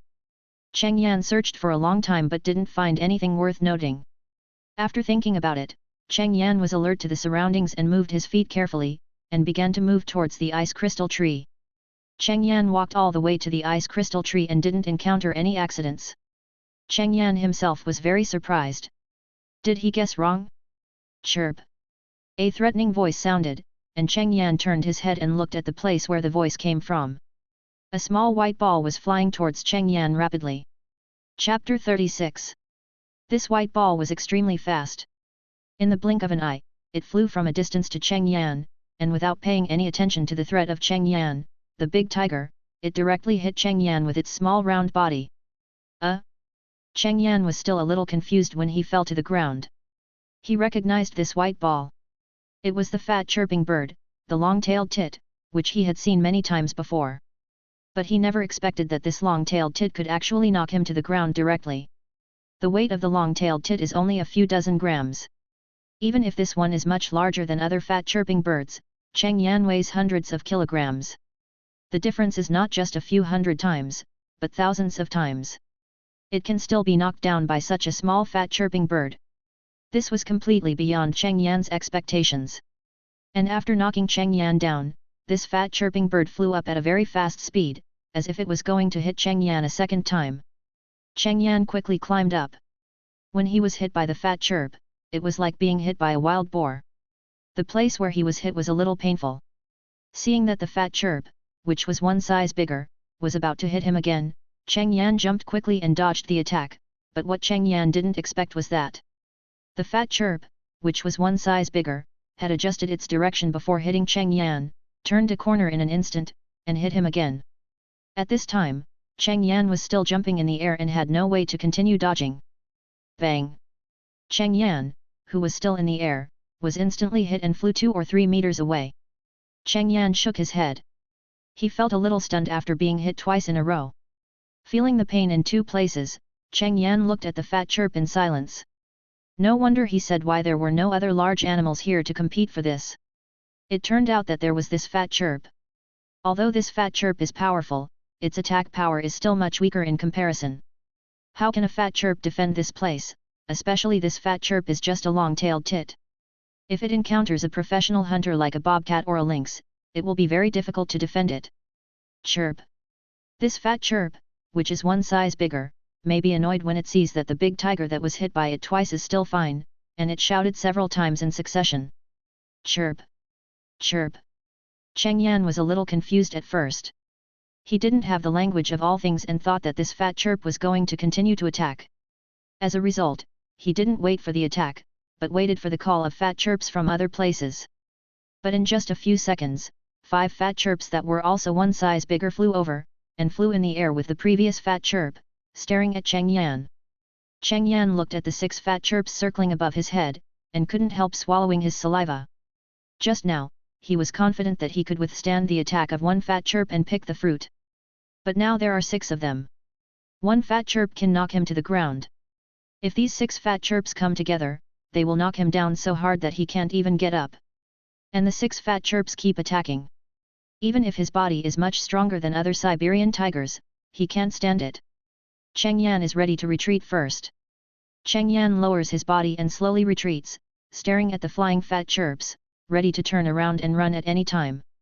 Probably because they saw Cheng Yan leave the ice crystal tree, the 6 fat chirps did not intend to continue attacking. They just landed on the branches of the ice crystal tree together and stared at Cheng Yan as he left. Cheng Yan retreated about 100 meters away. Now he can only smell the fragrance but can't see the ice crystal tree and ice crystal fruit.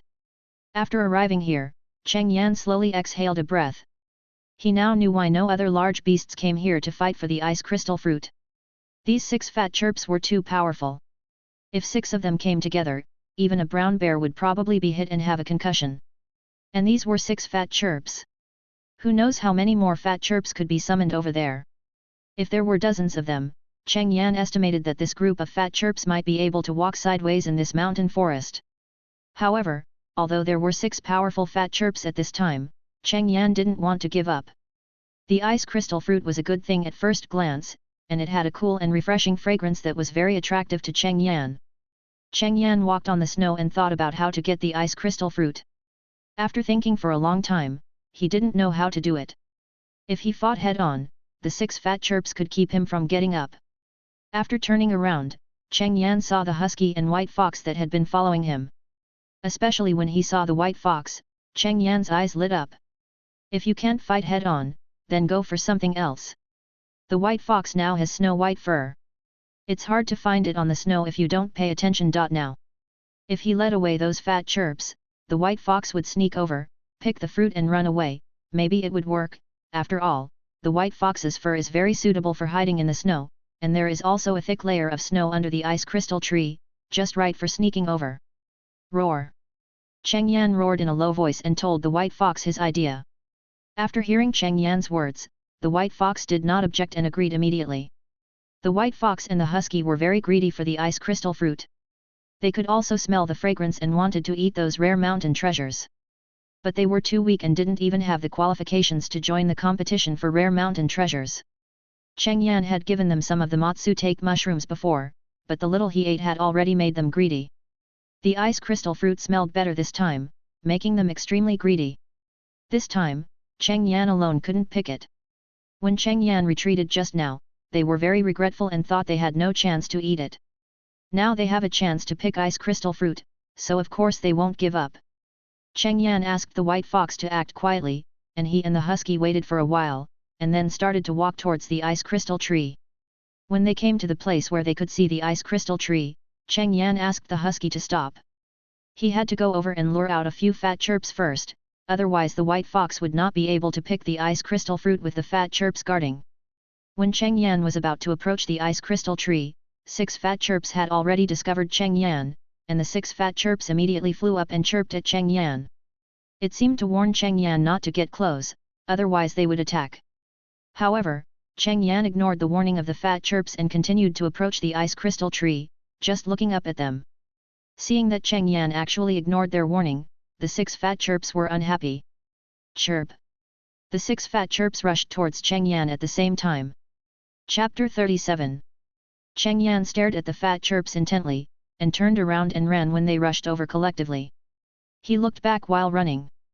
3 fat chirps failed to attack him in succession, but the 3 fat chirps behind him had already aimed at him and were approaching quickly. At the moment when Cheng Yan was about to hit him, Cheng Yan jumped away from the spot with a tiger leap, and was ready to be hit. You know, the fat chirps before could change direction and continue to attack instantly when he jumped. Now there are 6 of them, so it is impossible not to change direction. What surprised Cheng Yan a little was that the 6 fat chirps only attacked once and did not continue to attack, but hovered in the air, as if because he had jumped very far in the previous tiger leap, and was already some distance away from the ice crystal tree, these fat chirps were no longer prepared to attack him. Seeing that these fat chirps seemed to be going back, Cheng Yan hurried over, and the circling fat chirps also found that the big tiger seemed to be unwilling to give up and wanted to continue to come over. The 6 long-tailed tits immediately reorganized their attack. This time, they did not plan to attack together, but took turns to attack. After one attacked, the next one would attack. In this way, even if the big tiger could dodge 1 or 2 attacks, there were still 4 attacks to come, and he would definitely not be able to dodge them. Even if he could dodge them, after the attacks were launched, the ones that started the attack would be able to attack again. If the big tiger continued to attack like this, it would always be attacked. Once it was attacked, the big tiger could only endure their attacks and could not resist at all. This 6 fat chirps were not the first time to face large animals that were peeping at the ice crystal fruit. They had a lot of combat experience. Cheng Yan did not dodge their continuous attacks. Only during the 4th attack, Cheng Yan did not have time to dodge and was hit by a fat chirp. This time, even though Cheng Yan had prepared for collision avoidance, he was still hit by this blow and slid in the snow. Before he could make any other moves, the next fat chirp had already come to him again.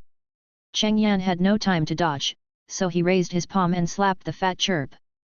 The fat chirp immediately flapped its wings and dodged Cheng Yan's attack. This slap failed to hit, and Cheng Yan wanted to attack again, but another fat chirp rushed over. At this time, Cheng Yan had no time to retract his claws and was hit by this fat chirp. Because he was attacking, Cheng Yan couldn't stabilize his body and was directly hit by the force of the collision and fell to the ground. Cheng Yan, who fell to the ground, couldn't get up, and was hit by several fat chirps one after another, leaving a long mark on Cheng Yan in the snow. Cheng Yan felt like he was about to be knocked unconscious.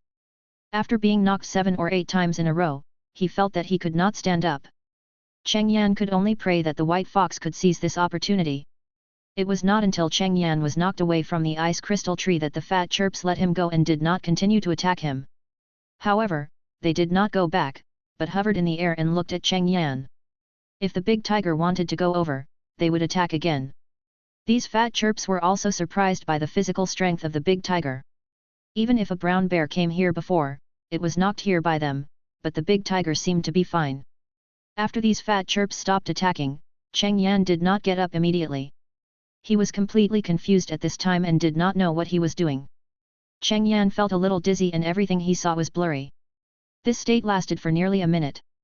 Cheng Yan, who had regained consciousness, shook his head and looked at the fat chirps circling in the sky. He had made up his mind not to provoke them next time because they were too powerful. Although Cheng Yan was staring at the fat chirps, he was always paying attention to the ice crystal tree. After seeing that the ice crystal fruit on the ice crystal tree had disappeared and there was no shadow of the white fox nearby, Cheng Yan was already filled with joy. This time the plan was successful. Cheng Yan did not retreat immediately, but looked at the fat chirps for dozens of seconds before turning away. After Cheng Yan walked away, the fat chirps also began to fly towards the ice crystal tree. But when the fat chirps returned to the ice crystal tree, they were shocked and angry to find that the ice crystal fruit was gone. The fat chirps immediately flew into the air and began to look for what stole the ice crystal fruit. But they were destined to be disappointed. At this time, Cheng Yan had already met the white fox and the husky. After meeting, Cheng Yan directly let the 2 little guys run with him. It was already dark at this time, and the vision of those fat chirps was not as clear as Cheng Yan and his friends in the dark. After running for a distance, Cheng Yan stopped. It was so late, and those fat chirps should not be able to find them. Looking at the ice crystal fruit on the white fox's tail, Cheng Yan's mouth was drooling. After licking his mouth, Cheng Yan used his claws to divide the ice crystal fruit into 3 parts. This time the white fox also contributed, only the husky did not contribute much. Cheng Yan divided it into 2 large and 1 small. He and the white fox each ate a large one, and the husky ate a smaller one. Cheng Yan, the husky and the white fox couldn't wait to eat the ice crystal fruit that exuded an attractive aroma. As soon as it entered the mouth, a cool and fragrant breath filled the entire mouth. The fruit was crispy, like a crisp apple, but the taste was completely different from that of an apple. Cheng Yan could even feel that the fruit was full of the breath of life. This taste directly made Cheng Yan and the husky and white fox addicted to it. However, the fruit was not big. After being divided into 3 parts, it became even smaller. Cheng Yan, the husky and the white fox ate it in a few bites. As soon as the flesh entered the stomach, Cheng Yan felt a cool feeling spread from the stomach to the whole body, but soon the cool feeling disappeared. Woof! Squeak! The husky and the white fox barked a few times, as if they were saying something. Cheng Yan didn't understand it at first because he didn't open the language of all things. After he opened the language of all things, Cheng Yan understood what the 2 little guys were saying. The 2 little guys said that after they ate this fruit, they seemed to feel that their resistance to coldness had increased a lot, and now this temperature seemed to have no effect on them. Hearing this, Cheng Yan was very surprised. He had a new understanding of the magic of this fruit. This fruit is not just delicious. However, Cheng Yan was a little surprised that he didn't seem to have this feeling. But when he thought of his strong physical fitness, he reacted. His physical strength was already very strong, and his resistance to cold was also extremely strong. Even if this fruit was strengthened, it would not be as obvious as the husky and the white fox. Chapter 38. The next morning, the sun came out, shining in the forest, which was blocked by the dense leaves, but a little sunlight still fell in. In a cave, Cheng Yan opened his eyes, looked at the sunlight, and couldn't help being surprised. He had no entertainment activities at night, and it got dark early, so he went to bed early. Every time he woke up, the sun hadn't come out yet. He rarely saw the sun after waking up. The snow that had been falling for several days finally stopped. Ha! Cheng Yan yawned, stretched, and looked back. The husky and the white fox were still sleeping. They slept very late last night. After eating ice crystal fruit last night, Cheng Yan took the 2 little guys to look for a place to sleep. It took an hour to find this cave. Seeing that the 2 little guys slept well, Cheng Yan felt relieved. He looked at the big guy in the innermost part of the cave again, and thought about it and decided not to disturb it. This cave is not a no-man's land. There is a hibernating brown bear here. However, the arrival of Cheng Yan and the husky and white fox did not wake up the sleeping brown bear. When they first saw the brown bear, the husky and the white fox were a little timid, but after seeing Cheng Yan, they plucked up the courage to sleep here. Cheng Yan poked the husky and the white fox with his claws to wake them up. Now that they have slept until this point, Cheng Yan's punch-in tasks have been refreshed. Of course, Cheng Yan will not let the 2 little guys continue to sleep. The 2 little guys were poked 2 or 3 times before they were awakened. With such a good sleep quality, Cheng Yan suspected that it was because of the ice crystal fruit, otherwise he would not sleep so long. In addition to increasing the ability to resist cold, the ice crystal fruit may have other abilities, but they just need to be digested. The 3 of them slept for so long this time to digest that ability. Cheng Yan had the strongest physique, so he woke up the earliest. The 2 little guys were much weaker. If Cheng Yan didn't wake them up, Cheng Yan doubted that they could sleep for a whole day. Looking at the 2 little guys who were still in a daze, Cheng Yan took out a piece of meat and a bucket of water and started to eat breakfast.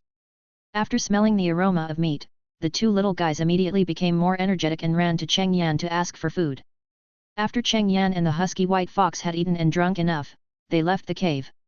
The brown bear inside did not wake up from beginning to end and was sleeping all the time. After Cheng Yan left, the cave returned to its original appearance. After a while, when the smell left by Cheng Yan and the husky white fox dissipated, no one would know that a tiger, dog, and fox had been here. Although the snow has stopped, the snow layer is still so thick. Cheng Yan, the husky and the white fox are not walking fast. However, probably because they have walked through the snow for a few days, Cheng Yan has become a little accustomed to it, so the physical strength consumed is much less than before. The check-in location this time is not too far away, 5 kilometers away. Cheng Yan and the other animals have already gotten used to walking in the snow. It took more than 4 hours to get there. Cheng Yan looked at the sparse forest in front of him and was a little surprised. This place should still be in the Daxing Mountains. Why are there so few trees here? Compared with other places, the distance between trees here is a little large. Although a little confused, Cheng Yan just raised a little vigilance in his heart, and then walked in.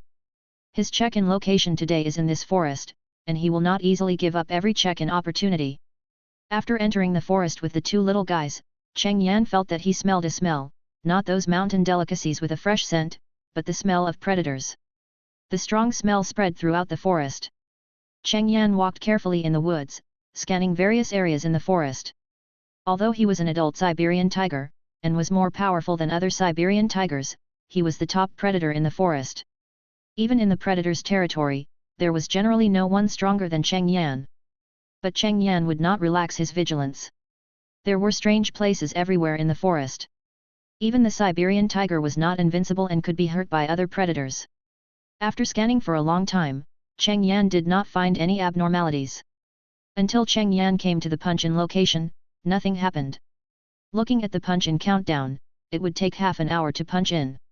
Although he had successfully started to punch in, Cheng Yan did not relax his vigilance. He stood in a place without trees around and stared at the surroundings. The husky and the white fox were also full of anxiety at this time. The smell of the predator was too strong. The two of them could not be called strong in the forest. Even if they were not at the bottom of the food chain, but not much higher. Surrounded by this strong smell of predators, they will definitely not feel at ease. Time passed by little by little. In this breath full of predators, time seemed to pass extremely slowly, especially for the husky and the white fox. In just over 10 minutes, they felt like a year had passed. With only a few minutes left before the punch-in time, a sound of animals walking in the jungle came, and the sound came from all directions. Woo! The two little guys, the husky and the white fox, huddled tightly beside Cheng Yan. They were frightened by the sound. This was obviously the sound of the predators coming back. Probably because they heard the whimper of the husky and smelled the smell of Cheng Yan and the husky and the white fox, these sounds gradually stopped, as if they were observing something. Cheng Yan looked at the movements in the jungle around him and was ready to fight.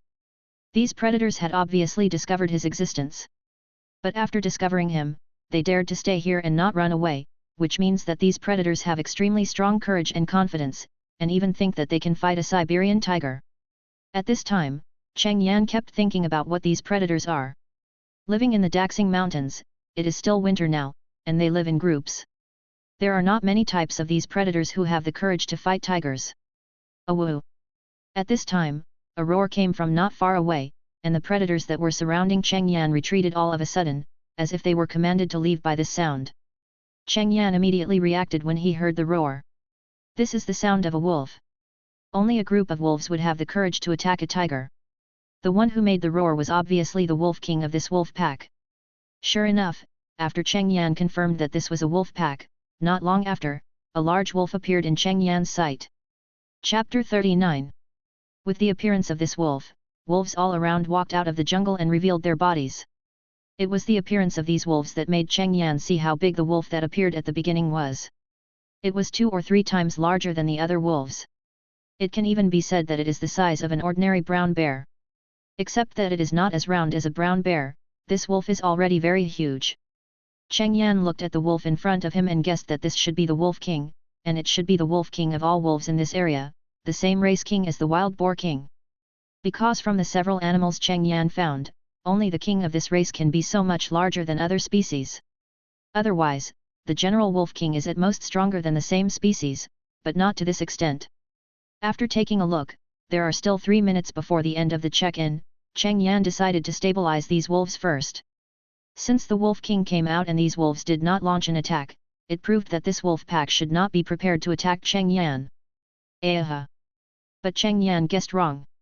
With a howl, the wolf king, whose body was comparable to that of a brown bear, directly took a fighting posture, as if he was going to fight Cheng Yan.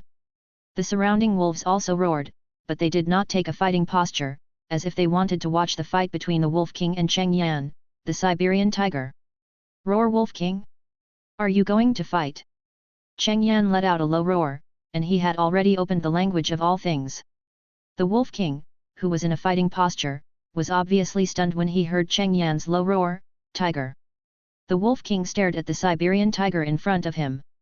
He never thought that this big tiger that ran to their habitat was actually a tiger. "Awoo, it's just right that you are a mountain king. Let's have a fight. If you win, our wolf pack will listen to you." Cheng Yan was a little speechless. He didn't expect that even though he had shown the ability to communicate, this Wolf King would still fight with him. This was different from what he expected. The kings of the few boars he had seen before were not like this. However, Cheng Yan has never been afraid of fighting, especially since this Wolf King meant to fight alone, not against a whole wolf pack. "Roar, wait for me for a while, it will be over soon, and then I will fight you." Hearing Cheng Yan's low roar, the Wolf King paused, put away his attacking posture, and let out a howl. It listened to Cheng Yan's intention and was ready to wait for Cheng Yan for a while. This howl was for the wolf pack to hear. As the howl ended, all the surrounding wolves came out. As more and more wolves appeared, even Cheng Yan was a little uneasy. Now there are no less than 100 wolves around, and judging from the movement, there are more wolves coming out one after another. The number of this wolf pack is too terrifying. Cheng Yan looked at the surrounding wolf pack with full vigilance. If there were only more than 20 or 30 wolves, even with the existence of this Wolf King, he would have the confidence to break out of the encirclement and even kill some wolves.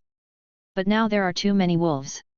If so many wolves come to besiege, even if Cheng Yan is already very strong, he will eventually be killed by so many wolves. At most, he will kill many wolves before he dies. As the clock in time ended, Cheng Yan received this reward, strength and physique +1 each. Cheng Yan was very satisfied. His strength before this battle has been improved, which is very good. "Roar, come on!" With a low roar from Cheng Yan has already made a fighting posture, and the Wolf King who has been waiting for a long time also posed for fighting. The surrounding wolves instantly focused their eyes on Cheng Yan and the Wolf King. The husky and the white fox could only hide aside and stare at Cheng Yan. They were now surrounded by hundreds of wolves. If it weren't for Cheng Yan, they would be ready for the wolves. The Wolf King took the lead in attacking, running quickly, and the distance of 20 to 30 meters between the two sides was instantly passed, and he bit Cheng Yan's throat. With the size of the Wolf King, if he faced other Siberian tigers, the Wolf King would have the strength to fight. After all, his size was not weaker than that of the Siberian tiger. Although Cheng Yan's size was the same as other Siberian tigers, his strength and physique were much stronger than other Siberian tigers. Facing the attack of the Wolf King, Cheng Yan just raised his right tiger paw and slapped it directly. Although he attacked later than the Wolf King, he was one step faster than the Wolf King to slap the Wolf King's head. However, the Wolf King's combat experience was obviously very rich. Facing Cheng Yan's tiger paw, he had no intention of taking it hard, and directly turned his head to avoid it, while biting Cheng Yan's arm. Cheng Yan had only fought a few times, but his physical fitness was too strong, far stronger than this Wolf King. The King's attack was not fast enough for him. He stood up on his two legs, and his left and right tiger paws opened in succession, slapping him one after another, faster than the Wolf King's bite. The Wolf King failed to dodge in time and was hit by Cheng Yan's tiger palm, and was directly slapped away for several meters. This was because Cheng Yan restrained some of his strength, otherwise the Wolf King might have been killed with one slap. The Wolf King, who was slapped, shook his head a little confused and stood up with difficulty. His head was still in a daze and he couldn't come back to his senses. After a long while, the Wolf King recovered. Looking at Cheng Yan in front of him, he knew that he was not his opponent and lowered his head. "You win. You can call us if you have any problems in the future." Cheng Yan was not surprised at all that he won easily. Although the Wolf King was very big, his strength was not comparable to that of an ordinary Siberian tiger. The gap was there. The Wolf King wanted to challenge him, which was simply out of his mind. However, since the Wolf King obviously did not know his own strength, Cheng Yan decided to forgive the Wolf King. "Roar, have you just come back from hunting?" Cheng Yan looked at the prey in the wolf pack and couldn't help but ask questions. Cheng Yan roughly looked at the number of wolves. There were about 150 or 160 of them. It was a super large wolf pack.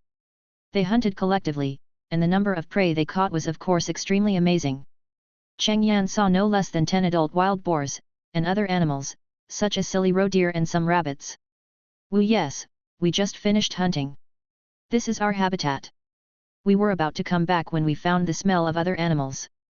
Cheng Yan had no other thoughts about the hunting behavior of the wolf pack. This was the law of nature. The wolf pack would eat when it was hungry. For the wolf pack, wild boars, roe deer, and rabbits were all their prey. Even if Cheng Yan was a mountain lion, he would not intervene in such a hunting situation. Even if he had seen the Snow Rabbit King and the Wild Boar King, they were just Wild Boar King and Snow Rabbit King. When they found that their own kind were hunted by wolves, they would not intervene too much. The reason why Cheng Yan asked this was just a little curious. In this icy and snowy land, the wolves could actually find so many prey, and judging from their actions, it didn't seem to take too long. Chapter 40. Next, Cheng Yan did not leave the forest. The Wolf King asked Cheng Yan to stay here today, even though the sun was still in the sky and it was still early for dark. But anyway, today's punch-in task had been completed, and Cheng Yan had nothing to do. In addition, he was a little curious about why there were so many wolves here, so Cheng Yan stayed with the husky and the white fox. After the husky flinched at first, it found that these wolves were about the same size as it and had no intention of attacking it. It became much bolder and even started to interact with some wolves. Cheng Yan ignored the interaction between the husky and the wolf. The husky itself has a certain amount of wolf blood, and it is normal to interact with wolves. However, after so many years of development and evolution, Cheng Yan doubted how much wolf blood was still in the husky. The daily food demand of these more than 100 wolves is very amazing. More than 10 adult wild boars are not enough for them. The wolf pack will let the wolf cubs and the old wolf mothers in the tribe eat the prey brought back from this hunting first, and then the adult male wolves and the wolf king will take their turn.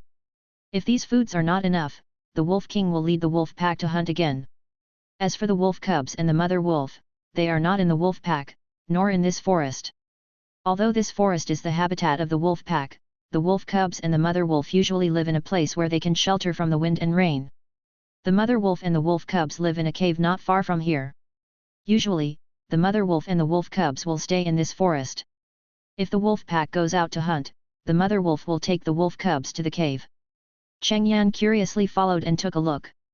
There were dozens of wolf cubs and dozens of mother wolves living in the cave. This number really shocked Cheng Yan. Counting the adult male wolves before, the size of this wolf pack was too large. The size of a wolf pack of 200 or 300 wolves, Cheng Yan had never heard of a wolf pack of this size before.